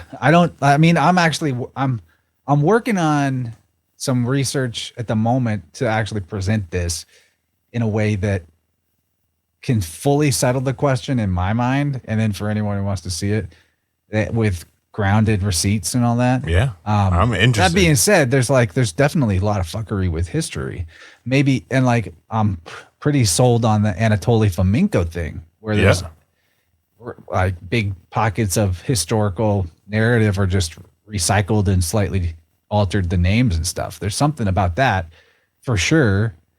It's just like the Tartaria, we couldn't have built that. Like, you know, I'm currently going through all the archive of construction photos of the World's Fairs. I'm like, they fucking built this.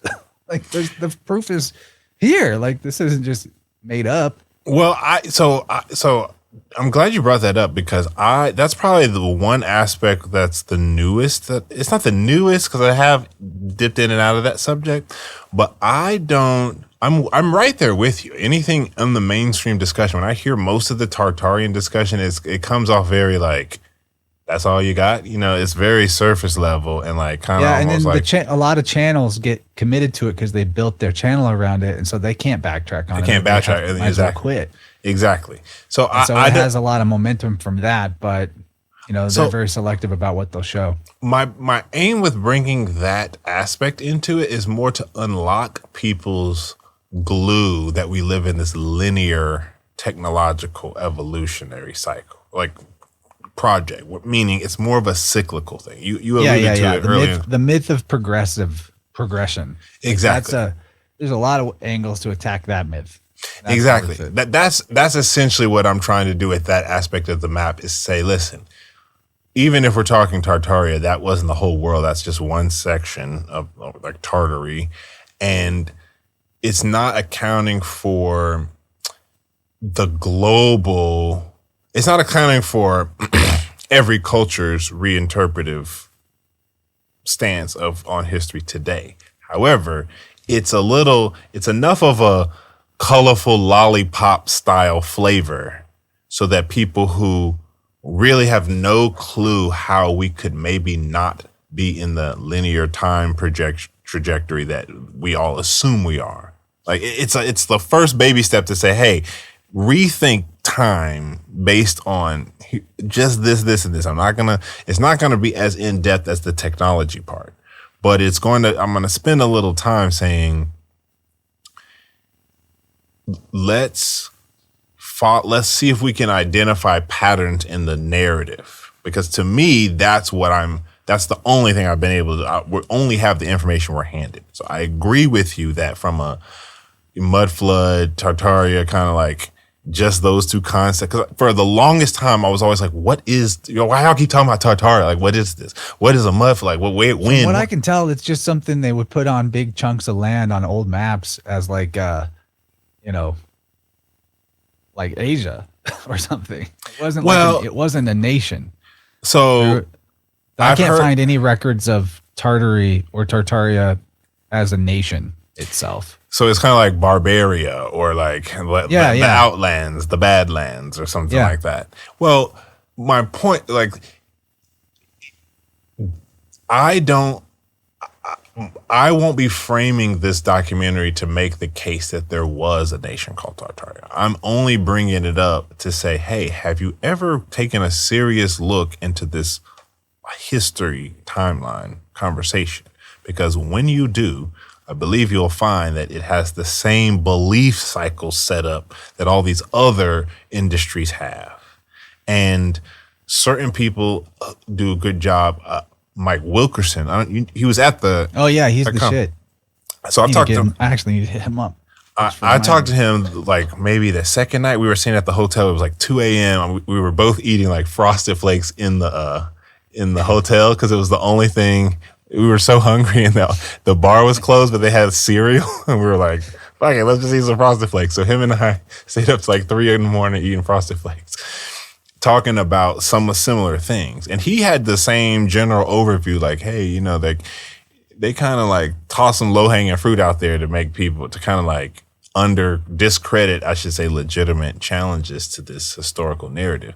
And notice it took off like during Cooties. Yeah. We could have been talking about some biodigital convergence shit. Exactly. Anything but what was going on. allowed to take off. Exactly. And so, but again, even when it comes to like the virus, they don't put a little note underneath your video that says, actually, go to Wikipedia. Here's what chemtrails really are. Exactly.